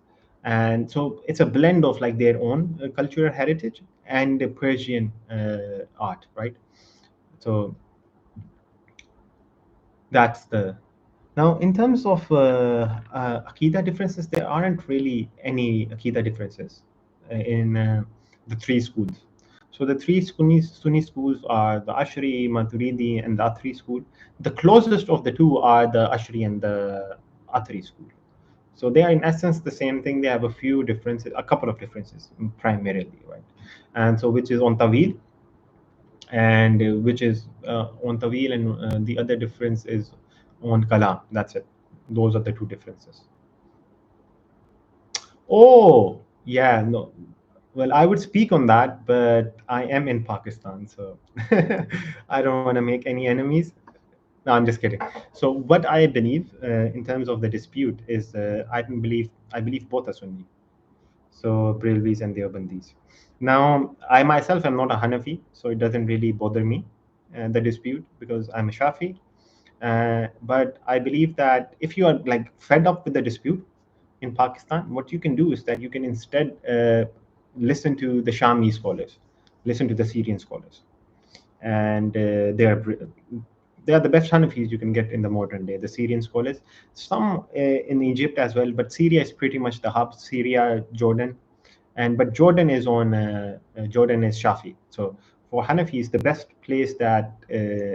best place of scholarship for the Hanafis, for the Hanaf, is Syria. View on music. I don't know, man, but my current view is mm, yeah, Faisal, I'll answer that inshallah. Let me answer Harry's question. So my view in music is very complex. I used to think that it was halal. Now I don't really know. I think that so I have a very lenient view if you want to talk about from the schools. So my view is that the one-handed daf is halal. So even two-handed, that's fine.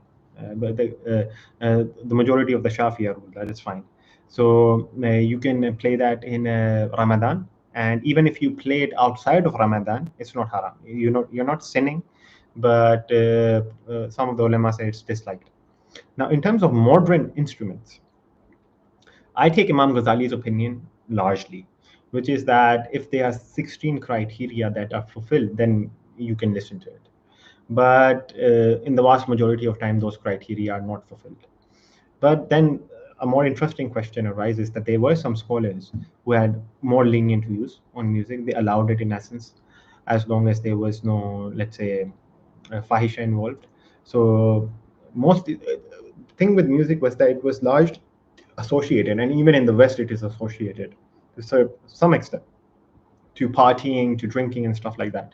So the hadith of the Prophet ﷺ, for example, on this is that one of the worst of his nations would be people who would drink and listen to music. So it's combined with drinking.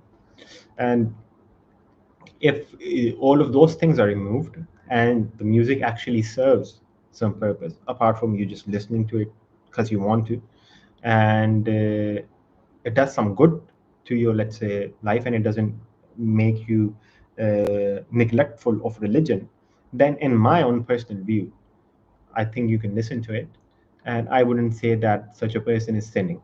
Now, if you don't agree with that, that's fine. The majority view is that, the vast majority view is that it's haram. So it's best to avoid it. Even if you hold the opinion that it is not haram, it's still best to avoid it. And, Muslims should stay away from things that are iffy. But another thing is that you shouldn't attack someone who believes it's halal. There is ikhtilaf. Even if the ikhtilaf is minor, there is ikhtilaf. And if someone does believe it's halal, you should never attack that person. Ikhtilaf should be respected. And so that's my view on music. Now, all the conflict comes from the writing of the Deobandi scholars. Okay, I'm not going to comment on that. I don't know. So, because I haven't really read much on this. So, it's actually one of the few things that I've never read. I know, obviously, the arguments. I know the issues, the basic, as we say, the motto of it.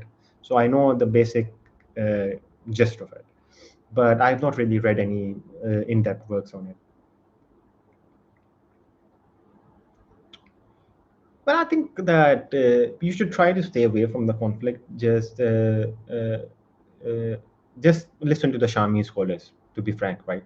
So just listen to the Shami scholars and the Syrian scholars, and just follow them. Stay away from the dispute, inshallah.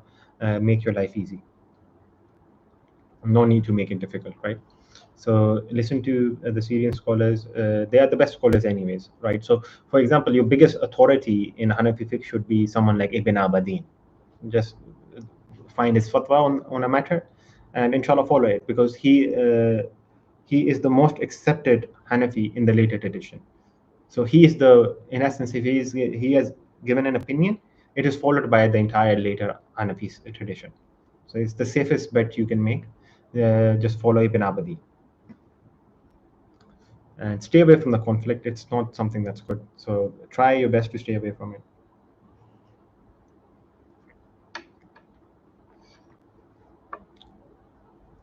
Wa alaikum assalam wa rahmatullahi wa barakatuh. Well, in my own view, I think it's more of a political dispute rather than purely a theological dispute.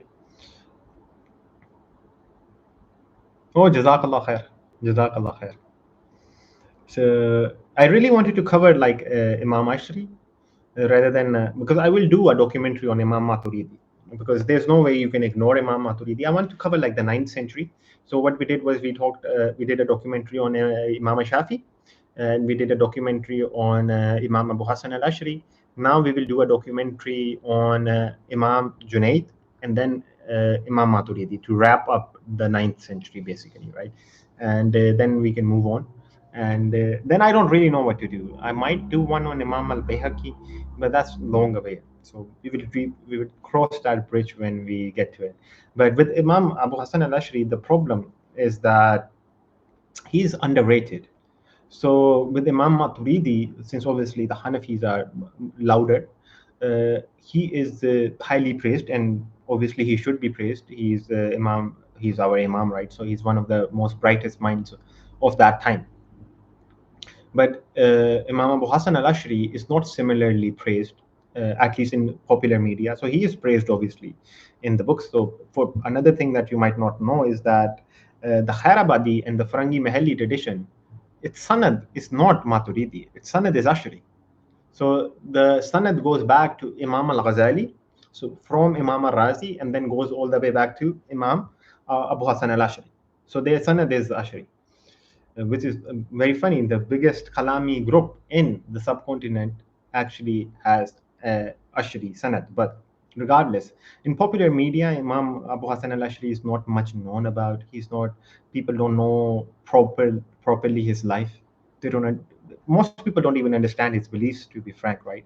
And so I believe that you have to popularize your own figures, right? Why should I? So, for example, if I really, if I was any other channel, what I would do is I would just make a documentary on Ibn Sina and Imam Ghazali and call it a day, right? Because apparently those are the only two Islamic thinkers that exist, right? Imam Ghazali, Ibn Sina, that's it. Maximum maybe one on Ibn Rushd. But I believe in making sure that our scholars are popularized, just like the West popularizes their own scholars, just like every single tradition popularizes its own scholars. We should popularize our own. And for the past 1,000 years in Islamic theology, the biggest group have been the Ashaira. And there's no modern documentary on the Imam. So there are more documentaries on Imam Ghazali, for example, right? And I, as a person who love Imam Ghazali, my page is literally named after him, right? Imam Abu Hassan al-Ash'ari is the person whose school he followed, right? So how do you not make a documentary, for example, on Imam Abu Hassan al-Ash'ari? So I believe that it should be made purely academically, of course. And I try my best to avoid, let's say, polemical points. I don't believe there's any need to do that, right? And so I'll give you an example. This is so bad. No one knows who Fakhruddin al-Razi is. Can you imagine that? No one knows who Imam Fakhruddin al-Razi is. Yani, one of the greatest minds ever born in human history, not only in Islamic history, in human history, Imam Fakhruddin al-Razi, and no one knows who he is. No one knows what books he wrote. No one knows what his ideas were. No one knows what advancements he made in the field. No one knows that he was a pure polymath. So people know, for example, that Ibn Sina was a polymath. Imam Razi was a bigger polymath than Ibn Sina, but no documentary on him, no person studies his works, no articles on him. Like nowadays, there are some articles on him, so there are a few, but that is largely because Muslims are getting more acquainted with Western media and they're doing like PhDs and they're writing articles. That's the only reason. But there should be more work on Islamic scholars. Now back to the comments. No, Imam Junaid didn't have his own school. Imam Junaid was a Shafi, Kulabi. So his teacher was al-Harith al-Muhasibi. So Imam Muhasibi is a direct student of Imam Shafi, and then his direct student is Imam al-Junaid. So he was a Shafi in fiqh, and then apart from that, it's up in the air, to be frank, if what he was in terms of if he did kalam or not. His teacher did kalam. So al-Harith al-Muhasibi was known for doing kalam. So he was a student and also a teacher. And so he had a study circle basically with Ibn Abdullah ibn Kulab, who is in essence like the forerunner to the Ashri school. And he had a learning circle with him, and he learned kalam from him, al-Harith al-Muhasibi, right? And then he is the teacher of Imam al-Junaid. So mostly what people do is that they say Imam Junaid is like a Shafi Kulabi. So in other words, he's a Shafi Ashari. but it's not really clear if that's the case. He's definitely a Shafi. In terms of Kalam, from what I've read, he hasn't really done it. But the way that he talks, it does seem like he holds to like a basic Kalami perception. So yeah, so probably Shafi Kulabi with Imam al-Junaid. You do a series on each of the Awliya next. Yeah, I was actually thinking about that. So one of the Awliya that I wanted to cover and was the most famous, like the second most famous, obviously. Abdul Qadir al-Jilani is the most famous Sufi in Pakistan. And after that, you have obviously Ali al-Hujwairi, right? Data Sahib. So I really wanted to do a series, maybe not a series, but a documentary on Data Sahib Ali al-Hujwairi, because he's such a massive figure in Pakistan, right? And yeah, he definitely needs to be done on him. And I might do on perhaps the founders of the tariqas, Bahauddin Naqshband, Imam Shadili, maybe on them as well. Yeah, Khwaja Nizamuddin as well, definitely. So yeah, I can do one on the Sufia, and yeah, I'm not gonna really just do like a cliche. So like do one on Mansur al-Hallaj, then do one on Ibn Arabi, do one on Sohrawardi, and just say this is the Sufia. And so I'll try to do on the actual Sufia, not that these three weren't, of course they were, but the Sufia that are accepted in the tradition and that are known in the tradition. So I might do one on Al-Shibli as well. So okay, do people like Al-Junaid? If you are doing okay, the issues in belief of Ibn Sina at somewhere, is there any truth to it? Yes, there is. Yes, yes. So we have a book by Imam Ghazali on this. So Imam Ghazali wrote an entire refutation of the philosopher, and wait, yep, here it is. So Tahafut al-Philosopher, the incoherence of the philosophers. Now, the thing is that Ibn Sina is a bit different than the rest. So Ibn Sina is special. There's no doubt about that. He is a very special man. But with the normal philosopher, if you hold to like a traditional view, so let's say you're a Sunni, then yeah, they would be heretics or kuffar for you. There's no two ways about it. And so they hold. So there are many beliefs. So, for example, they hold to the eternity of the word. They deny miracles. They believe in secondary and natural causation. They believe that scripture is dumbed down. So they believe that scripture is literally just a wise man. So a prophet is just a wise man, by the way. And so I don't believe that. That's astaghfirullah, but that's their view. So for them, prophet is simply a wise man who perceives intelligibles from the Ruh Qudus or Jibreel alayhi salam, or the active intellect. There are countless different names. So it perceives the intelligibles from that angel or that intellect, and that what it does is that then it dumbs it down, and he writes himself the scripture, and that's what they call the Quran. So yeah, they're extremely problematic if you're a traditional person. And so obviously there's a reason why Imam al-Ghazali wrote an entire book against them. Ibn Sina, however, is a bit different over here, and he does try to do some reconciliation. I talked about this a bit more in my podcast, or in my live stream, podcast, live stream, whatever you want to call it, with Sher Shah. And so Ibn Sina is a bit different in that at least he denies the lawazim. So another belief that the philosopher held was that God was ignorant of particulars, astaghfirullah. And so with Ibn Sina, he tries to affirm that God isn't in at least a shifa. But his position, the lawazim of it, is that God is. So yeah, Imam Ghazali called that belief to be completely and utterly irreligious. And there are other works of Ibn Sina in which he does say that. So he does go the full yard. So his works are contradictory as well on this. So, but Ibn Sina is largely given a pass in the later tradition, and the reason because is that his words are, how do I say it? His words can be made tabeel of, so they can be made an interpretation of.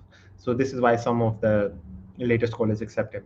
And Ibn Sina obviously is a genius. There's no doubt about that. Ibn Sina was an utter genius.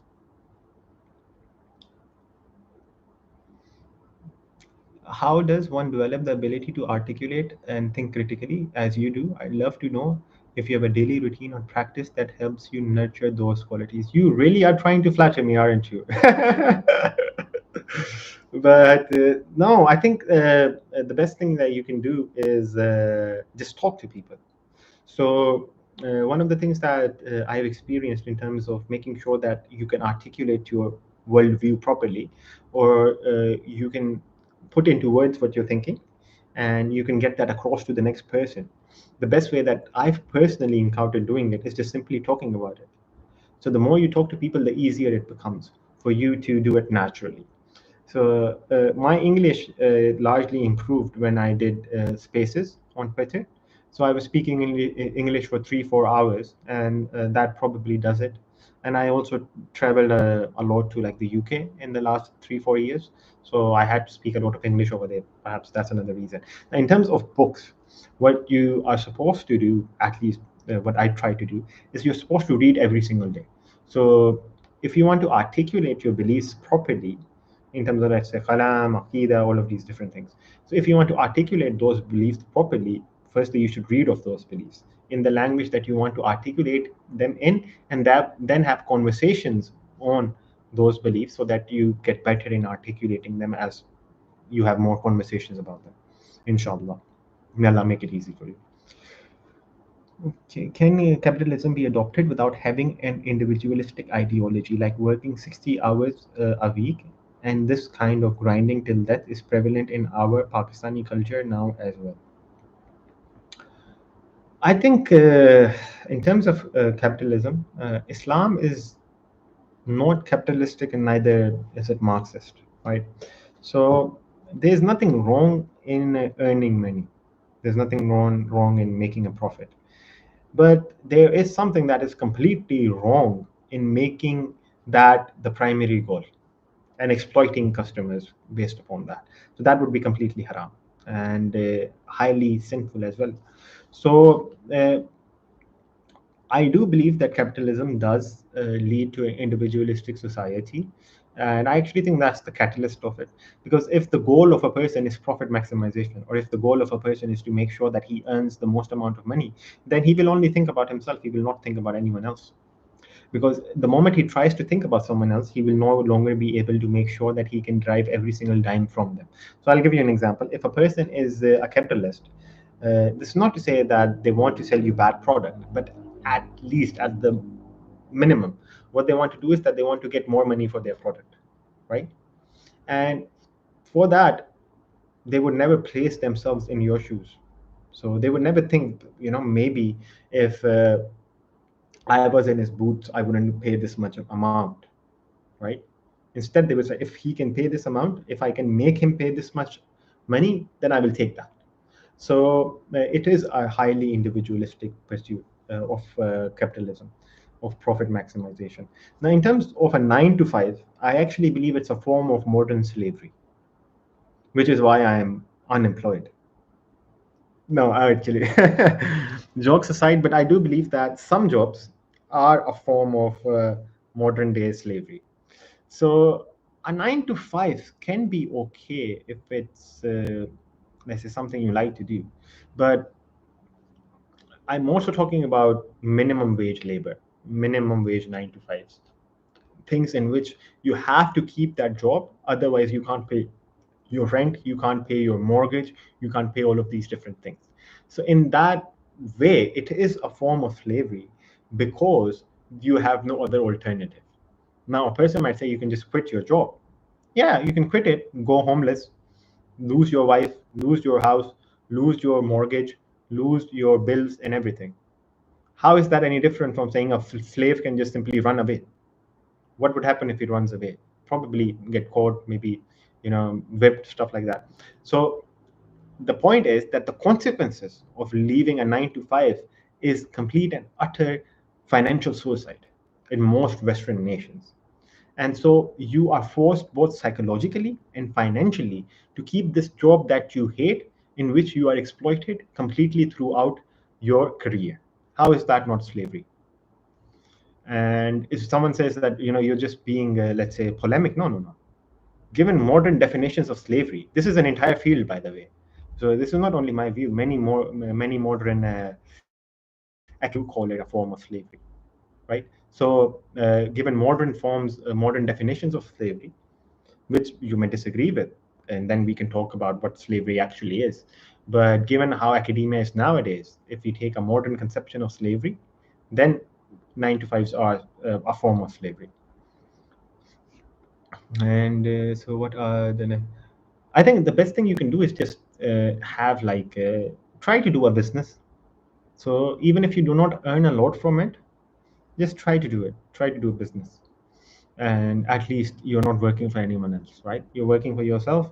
It may be hard. You still have to do it. It's still kind of forced. But if it works out, then it's not really forced. The best thing that probably can occur to a person is that he is, let's say, born into a wealthy family, and so his businesses take much less of his time, and as he progresses he can just inherit from his father and try to keep it steady and focus more on worship of Allah subhanahu wa ta'ala and focus more on learning the religion. That's the best case scenario in like my opinion.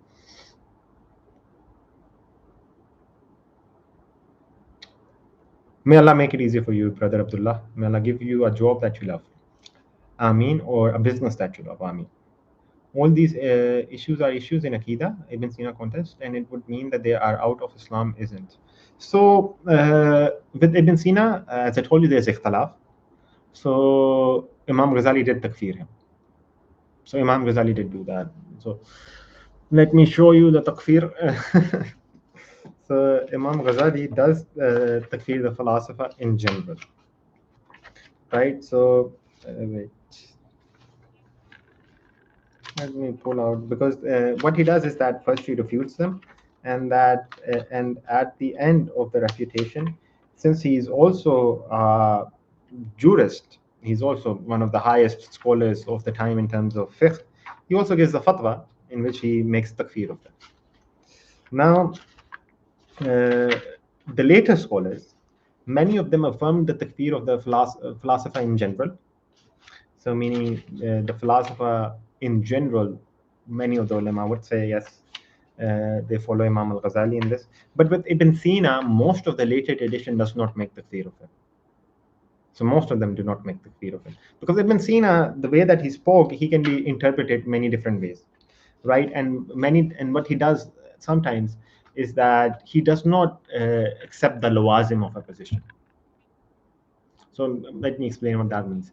That means that, let's say I have a position, and there's a rational entailment of the position, which is kufr. But I do not accept that rational entailment. Am I a kafir?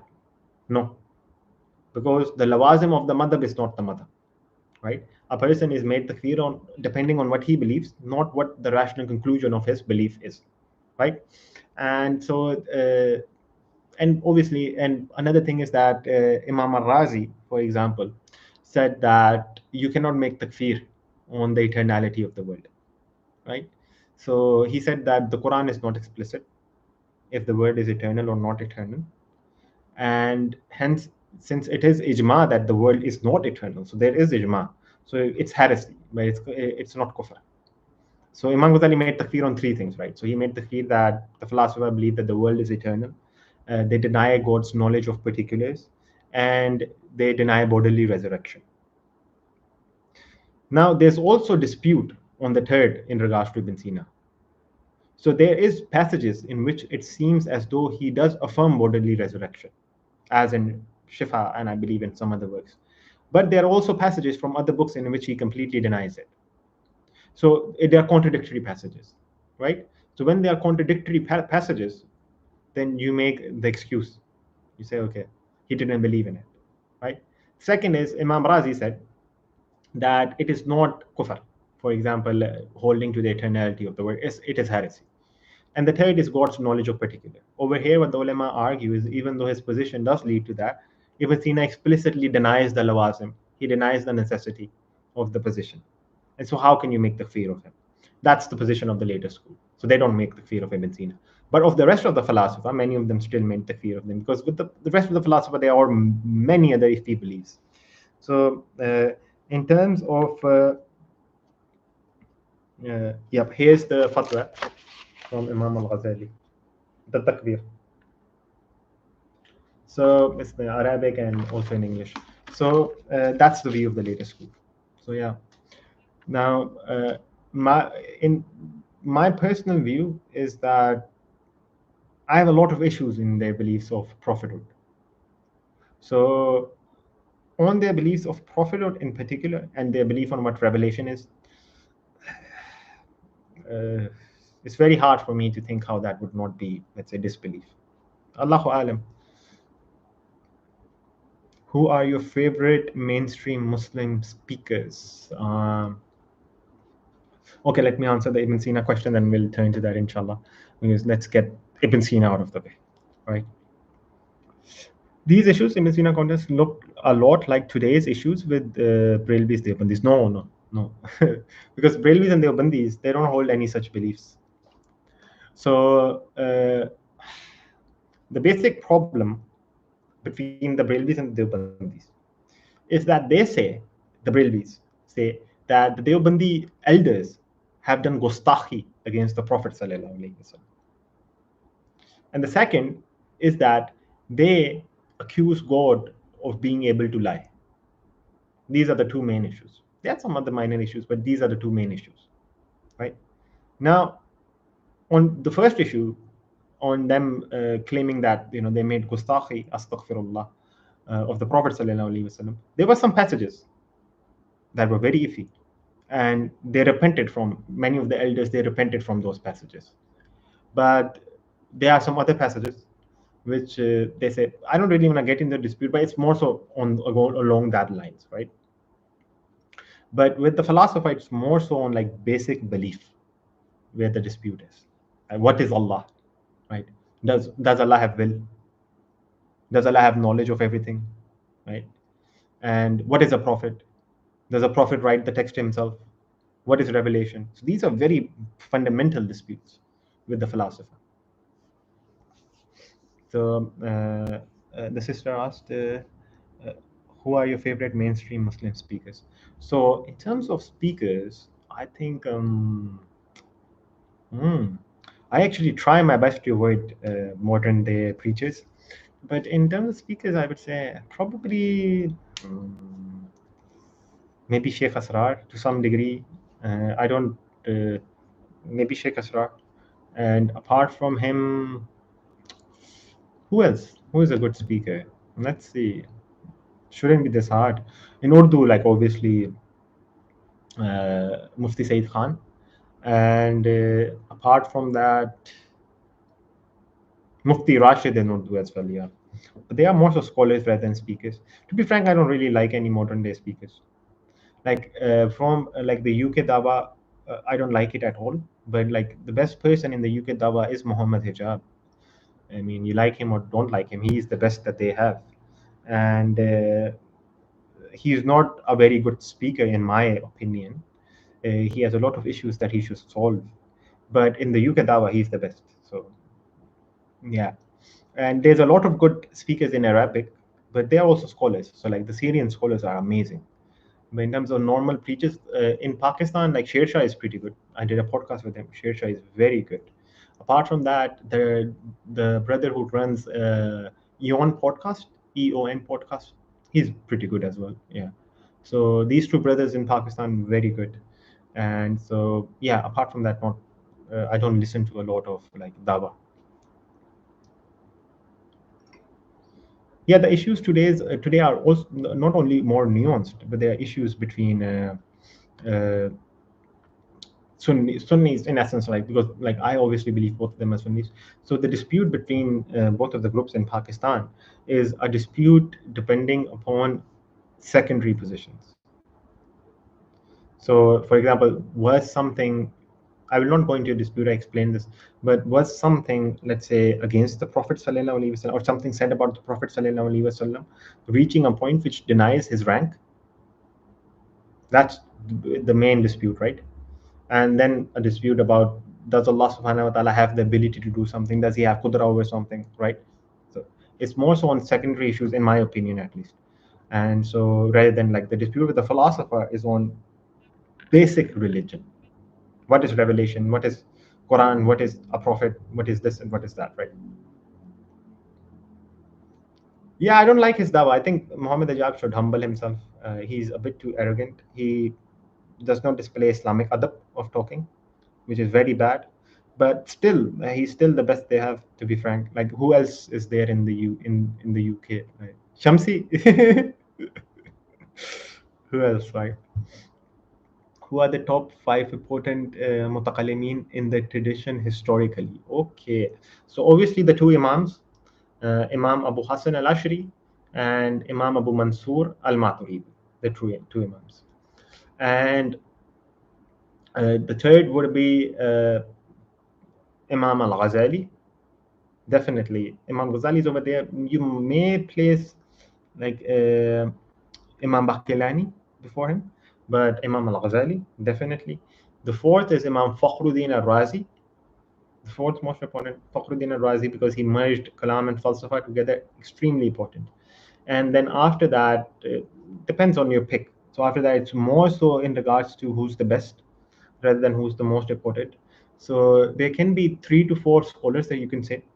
So you can choose between like Imam Taftazani and Imam Jurjani. Both of them are as good as it gets, in essence, in Kalam, as good as it gets. The third one can be Imam Dawani. Yeah, Imam Dawani, the third one. Jalaluddin al-Dawani, absolutely amazing. And the fourth one can be Fazl Haq Khairabadi. So these four. After Imam Razi, amongst these four, someone is the best. That's it. Or you can actually place like Ismail Jalambawi in that as well. Maybe, yeah. Yeah, Imam E.G. is good, but both of his students surpassed him. So Imam Jurjani and Imam Taftazani surpassed Imam E.G. So these four. Taftazani, Jurjani, Dawani, or Fazl Khairabad. There are some other scholars as well, like Mustafa Sabri is absolutely amazing, as good as it gets. But yeah, Fazl Khairabadi is before him, and it's probably more worse than him. So he's like Fazl Khairabadi is a polymath, right? So obviously Mustafa Sabri is one too. He's Sheikh al-Islam. But yeah, probably Fazl Khairabadi, Imam Fazl Khairabadi is better, in my opinion at least.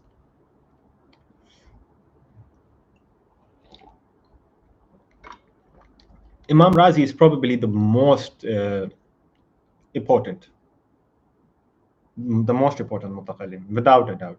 Imam Razi. Everyone after Imam Razi lives in his shadow. Right? That's how important Imam Razi is. Everyone after Imam Razi is just trying to be Razi. I mean, that's in essence how I would describe it. Some people make very good Razis, some people don't, right? Some people in the middle. And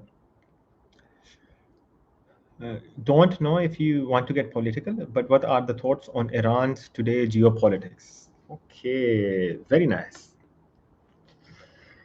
So, by the way, brother, he just asked about Imam Jurjani. I talked about it. So, in my opinion, like after Imam Razi, he's one of the best, Imam Jurjani. But on Iran, I think there are two things that we should take into consideration. Number one, Iran is not doing anything out of the goodness of its heart, right? So if people think that the Iranians have any love for the people of Palestine, I think people need to really re-understand what politics is. It is in their best interest to support Palestine. And it is true that they are supporting it. So I think people who deny that Iran is supporting it, they are just dumb. It is supporting it. And it is good that they are supporting Palestine. So that's very good. But this is not due to some moral tendency. This is largely due to just their best interests. Their best interest is to make sure that Israel does not grow in the region. Their best interest is to make sure that the United States does not get a bigger foothold in the Middle East so that they are not completely surrounded. And hence, it is in their best interest to both support Hezbollah and to support Hamas. And that's the truth of the matter. That's my view on Iran's geopolitical place. So I think like everyone should realize that in modern nation states, no one does anything out of the goodness of their hearts. Right? It's just whatever aligns with your best interest, right? So, for example, Pakistan is not supporting the Kashmir cause because Pakistan loves Kashmiris. Pakistan is doing it because it hates India, and Kashmir is extremely strategically important, and so that's why they support Indian occupied Kashmir. And obviously, it's a matter of territory as well, right? So that's why. Because if you see that China actually has taken a part of Kashmir. So I forget the name. Brother Shees is over here, he would probably know it. So there's a part of Pakistani occupied Kashmir that was given to China in the 70s. China claimed it, we gave it. That's it. And it was to foster like a good relationship with China. So Pakistan doesn't really mind giving away land in that sense. But it's more so because they're geopolitically against India. They want to isolate India, they're against India, and they are enemies, and hence talking about exciting. So hence talking about what's happening in Kashmir is something that, and it's a good cause, don't get me wrong, it's a good cause. So the people in Indian occupied Kashmir must get as much support as they can. They are our brothers, and they are also going through a form of genocide just like the Palestinians are. Obviously not to that extent, but they are going through it. But Pakistan's support of them is purely based upon national interest. It's not based upon any moral support. Whereas us as individuals, we support it morally, right? So that's the difference, inshallah. So any other questions, guys? I was about to end this like 45 minutes ago, but you guys came up with good questions at the end. Right? MashaAllah. So any other questions, or we can, it's been 2 hours, 10 minutes. It's a very long. Very long. It's a miracle you guys haven't gotten tired of my voice yet. For 2 hours, 10 minutes, still not tired? MashaAllah. The Muslims have some hope. The Ummah we can get a caliphate now because we have sabr. And she's why I'll just come. Like, I thought it was at 11 p.m. What's the time? 10, 11? Okay. When's the meeting gonna start? So I can end this up then. Would Pakistan take Kashmir back soon? No, it's not going to happen. So yeah, we can talk on that as well. But in terms of Pakistan taking Kashmir, it's not going to happen. And the reason for that is that Kashmir is so geopolitically important, and it is also so strategically important, right? That either country will rather, have nuclear war than lose it. So Pakistan is not going to take Kashmir anytime soon, and nor is India ever going to take Pakistani Kashmir anytime soon. So all of Kashmir is obviously Pakistani, right? But the occupied one by India, it's not happening anytime soon, at least, right? So can we talk about the genocide in Palestine? Yep. I think especially now, it's so interesting seeing how the Israelis are open about not only their genocide, they have been open about that for a year, but what is absolutely disgusting and appalling is they are extremely open about occupying, ethnically cleansing, and then fighting on more for wars against everybody else. So they have now been very clear in regards to a greater Israel notion, right? And so I've actually done a video on Israel and Palestine conflict. So you can watch. It's one of my older videos. It's not good quality, but my research was good, or at least I think it was good. So you can watch that video. But now it seems as though that there's nothing that's gonna stop them from taking Gaza and expelling all of the Palestinians from it by the aid of not only America, but by also the aid of many of the Arab nations, such as Egypt, because Egypt is striking a deal with them, and Saudi definitely knows what's going to occur. So does Qatar and the UAE and all of them. All of them are complicit in this. And so the blood of the people of Palestine is on the hands of the Arab world, of the West, and obviously of Israel.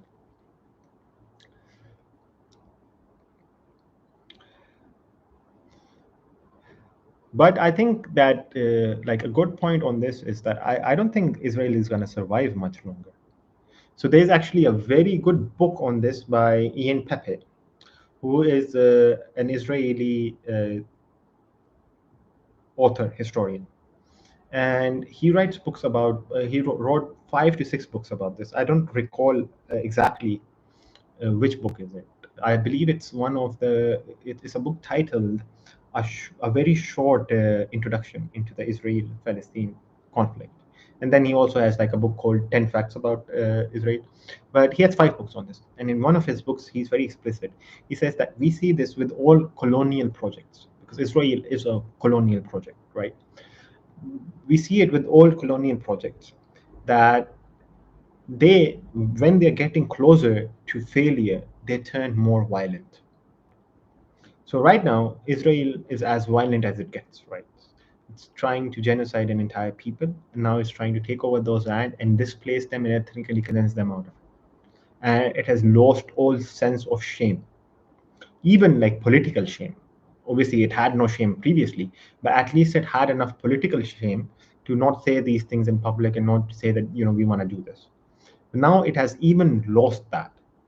And so this is the last stages, inshallah, of Israel, because the only thing that unites it is like Hamas, right? So, you know, you're Israeli, okay, what do you share? Oh, we hate Hamas, we hate Hamas. So that's in essence the only thing that this society has going for it. They are ethnically not the same. This nonsense that they are supposed to be from this land is just that, it's nonsense. These people are largely from Eastern European. If you were to do a DNA test of them, you know, I would probably be more I would probably be more Palestinian than, or probably be more from the Holy Land than these guys. So they have no ethnic connection with each other. They have no language connection with each other. Some of them are from Eastern Europe. Some of them are from America. Some of them are from Arabia. They have no religion. They don't even have any religious connection with each other. Most of these people are secularists, and the very small minority of them are actually believing Jews or Orthodox Jews. And apart from that, what you have is that they do not share any shared history, because obviously some are from Eastern Europe, some are from Arabia, some are from Africa, some are from Northern America, and so they have nothing in common. They have no identity, identity of a nation state, no identity of a nation to begin with, and such a project is bound to collapse completely and utterly. And it will. Right now, the only reason it's surviving is due to the war, firstly, because war tends to unite people.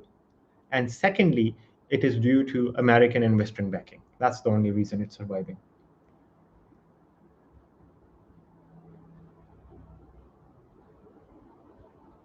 Yeah, I don't, maybe, Allahu Alam. It seems as though it is getting very closer to its end.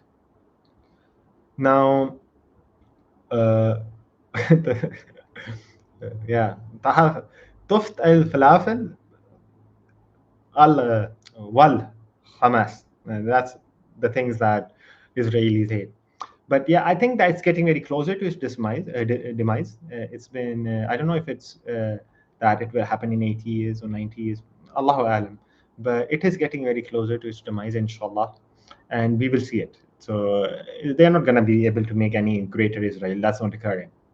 And I think even now, they would have never been able to prolong this war and turn it into what it is now unless the Arab world was complicit.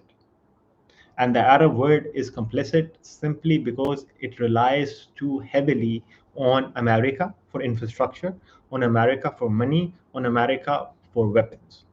And as long as it is economically and militarily reliant on America, whatever America tells it to do, it will do.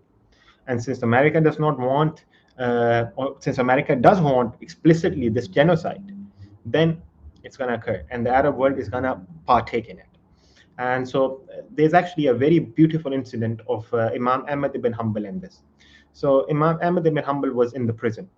And so obviously one of the person who's a jailer, he realizes that this is a man of God, because he was seeing Imam Ahmad ibn Hanbal every single day. So he realizes that this is a man of God. And he knows that Imam Ahmad ibn Hanbal is a righteous man. This is a man who prays all night. This is a man who reads the Quran. This is a man who is a man of Zuhd. And so he one day goes up to Ahmad ibn Hanbal and he says that, "Oh, Ahmad, like, I'm not involved in this. I'm not the person who imprisoned you.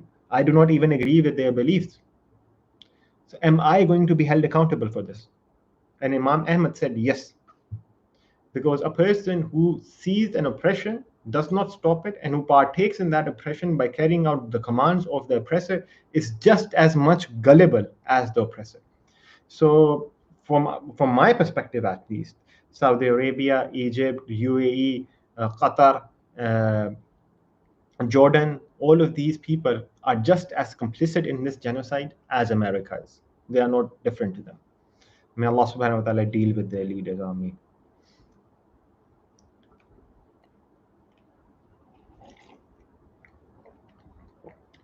That is my view, at least. But it's not to talk about the people of those nations. So obviously, every single Egyptian that you will talk to, unless he's being paid by like some some Zionists, every single Egyptian you will talk to, every single Pakistani you will talk to, every single person in the Muslim world you will talk to, obviously they are against Israel, and they love their brothers and sisters in Palestine. It's the problem with the ruling elite, and they just put everything. So it's Sheikh Dodler, Imam al-Dollar, over everything else. So that's unfortunately the case. May Allah subhanahu wa ta'ala make it easy for our brothers and sisters in Palestine. We should never lose hope. A martyr is someone who has done the best thing that he can, right? He is the highest level of a Muslim.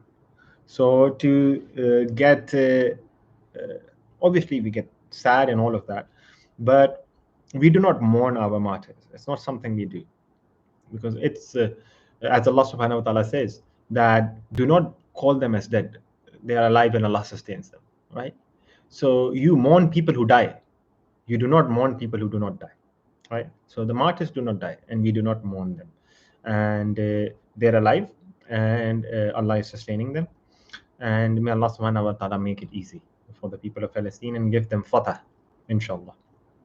Ameen. So any other questions, guys? Or we're gonna end this? Well, actually, maybe we go on for 5 more minutes. So because my longest video right now, wait, let me see. What's my longest video? Let's break the record. So my longest video, I think it's 2:24, I believe. But let's see. No, 2:26. So if we go on for another 6 hours and 40 some seconds, we're gonna make a new record, the longest Ghazalian video ever. And yeah, that might be something. Maybe I don't like. There's one thing I don't understand, especially in terms of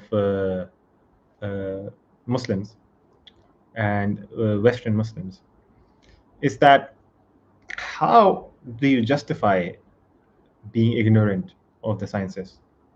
So with the Western Muslim, what we would see mostly, and in Pakistan, the problem is actually twofold. So the problem is that people are far more curious in Pakistan than you would see in the West. And so what they do is they largely read authors. And since there is a huge disconnect between the scholars and between the people, what they do is that they read authors that are, let's say, more towards the liberal side, right? And that's where they formulate their beliefs. But at least in the West, that's not the case, because many of the Muslims who want to read Islam, they tend to be more so, I don't know how, but they tend to be more so traditionalist or more so extreme about following the tradition, but yet they do not study. And I find that extremely ajib, right? That if you want to be a modern day Muslim, it's the basic thing to do.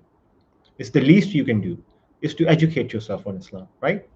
Especially if you're in the West. So, not to say that I agree to the opinion, but there's an opinion that Muslims are only allowed in lands that are predominantly non-Muslim if they are doing dawah over there. So if they are propagating Islam over there, right? So this is the opinion of the Shafis. So not the Shafis, I believe this is the opinion of the Hanafis. So something like that. I'm sorry, I don't remember which which school's opinion this is, but this is one of the opinions. And because I remember the Shafis also have Darul Sulh, so they don't have two, so they don't have two distinctions, they have three. So they also have Darul Sulh. So you can be in Darul Sulh, do trade and all this or that. You don't only need to be over there for Dawah. And so the West nowadays would be Darul Sulh, so it would be a land of treaty. But if you're in the West and you're a Muslim, it is actually your responsibility to make sure you know enough of your religion so that if someone asks you a question of it, you can answer it. Or if someone sees you, they can see you being a proper representation of it. And from my own experience, many of the Western Muslims, they lack basic adab. So they lack basic manners. I remember this beautiful incident of this one Catholic lady. So what she did was that she loved Islam. So she loved Islamic theology. She was convinced of Islam. And she went into the mosque to convert. And what she found was that people there were extremely rude to her. They had no manners. And so she didn't convert. Now, what a tragedy. What an utter tragedy. You have a person who believes. And the only reason they did not convert is because you could not hold your tongue. You could not know what Muslim manners are. You don't know basic adab. Most of the people, they don't require philosophical arguments. Most of the people, they don't require very advanced level arguments. They don't require metaphysics. They don't require ontology. They don't require kalam. They don't require mantiq. They do not require any of that. The only thing they require is basic beliefs and nice adab. That's it. That's all they require. Nothing more than that.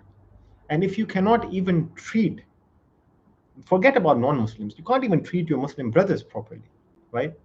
A complete utter lack of adab. How do you think that people are going to become Muslim? So for example, Allah says in the Quran that indeed if you were harsh from them, indeed if you were harsh to them, they would have surely turned away, right? So the Prophet ﷺ, one of the most kind, one of the most compassionate, the utter mercy sent to the worlds. Allah is telling him, ﷺ, that if you were harsh to them, they would have surely turned away from you, right? And how do we perceive ourselves? We are nowhere near his compassion. We are nowhere near his rahmah. And we think that the way that we act with others, people are not going to get turned away. Of course they are, right? The only reason that the religion is still increasing, or we still have conversions, and Islam is one of the only, not one of the only, it is the only religion in which more people come into the religion than leave it. The only reason for that is because it's the truth. There is no other reason. If it was based upon Muslim dawah, it would be the opposite. And that's the main problem, because we want to focus on making dumb arguments, and most of the arguments that many dais make are dumb. So they want to focus on that rather than being extremely just compassionate, right? Just being merciful.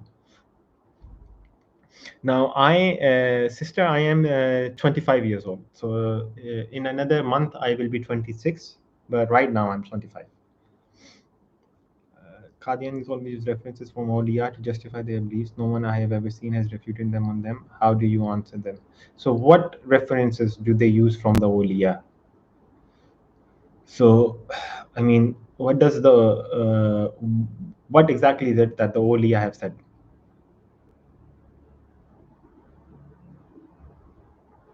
Yeah, Lughnawi one it's a mistranslation. Yeah. So one of the things that they use from Imam Ghazali. Yeah, what about Imam Rumi? So what did Rumi say that justifies their belief, let's say, in the least?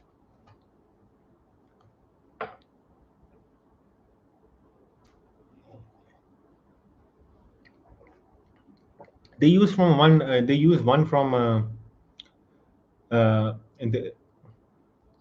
They use one from Imam Ghazali, which is an al-Ikhtisar.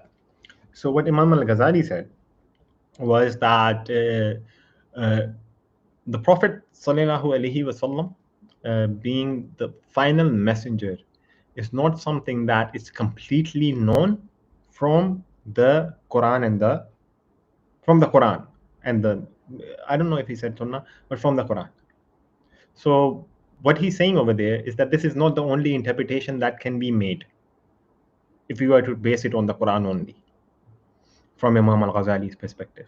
But the issue is that in Islam, ijma is a source. So Imam al-Ghazali says that we know that there is no messenger after him, sallallahu alaihi wasallam, based upon complete and utter consensus of the Sahaba and of all of the early explainers of the Quran and the Hadith. So all of them understood and explained from Rasulullah sallallahu alaihi wasallam's word that he is literally the final. There is no one after him. And similarly, all of the people who were making exegesis of the Quran, who the Prophet ﷺ himself had authorized, all of them interpreted it to mean that there is no messenger after Rasulullah ﷺ. And apart from that, ijma itself is binding.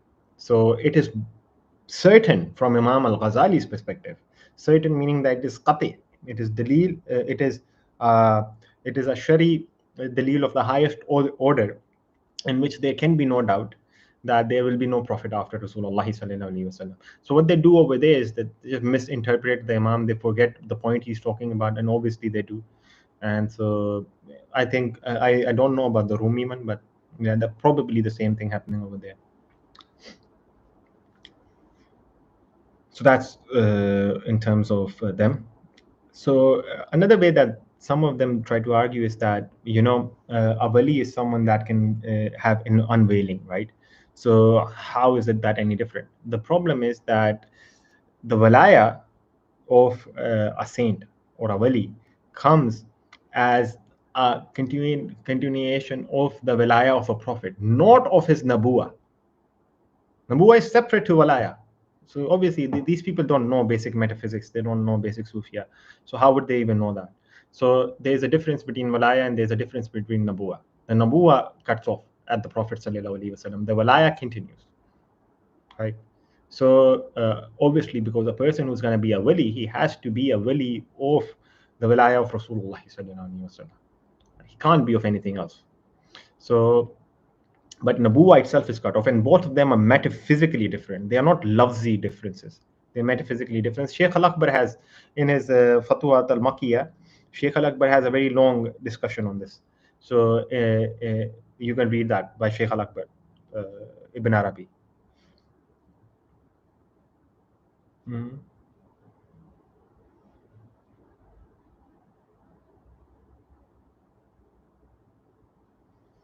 Yeah, well, Adnan Rashid is. I don't think he has ever read Rumi, to be honest, right? So he's Salafi inclined. So how would he know much about the Sufia, right? So for example, it's like asking me to explain to you what Imam Bukhari means by his technical hadith terminology. I wouldn't know, right? But so instead, so if you have the quotes of Maulana Rumi, we can talk about them. But it's otherwise probably Adnan not understanding how the Sufia speak, not understanding their words.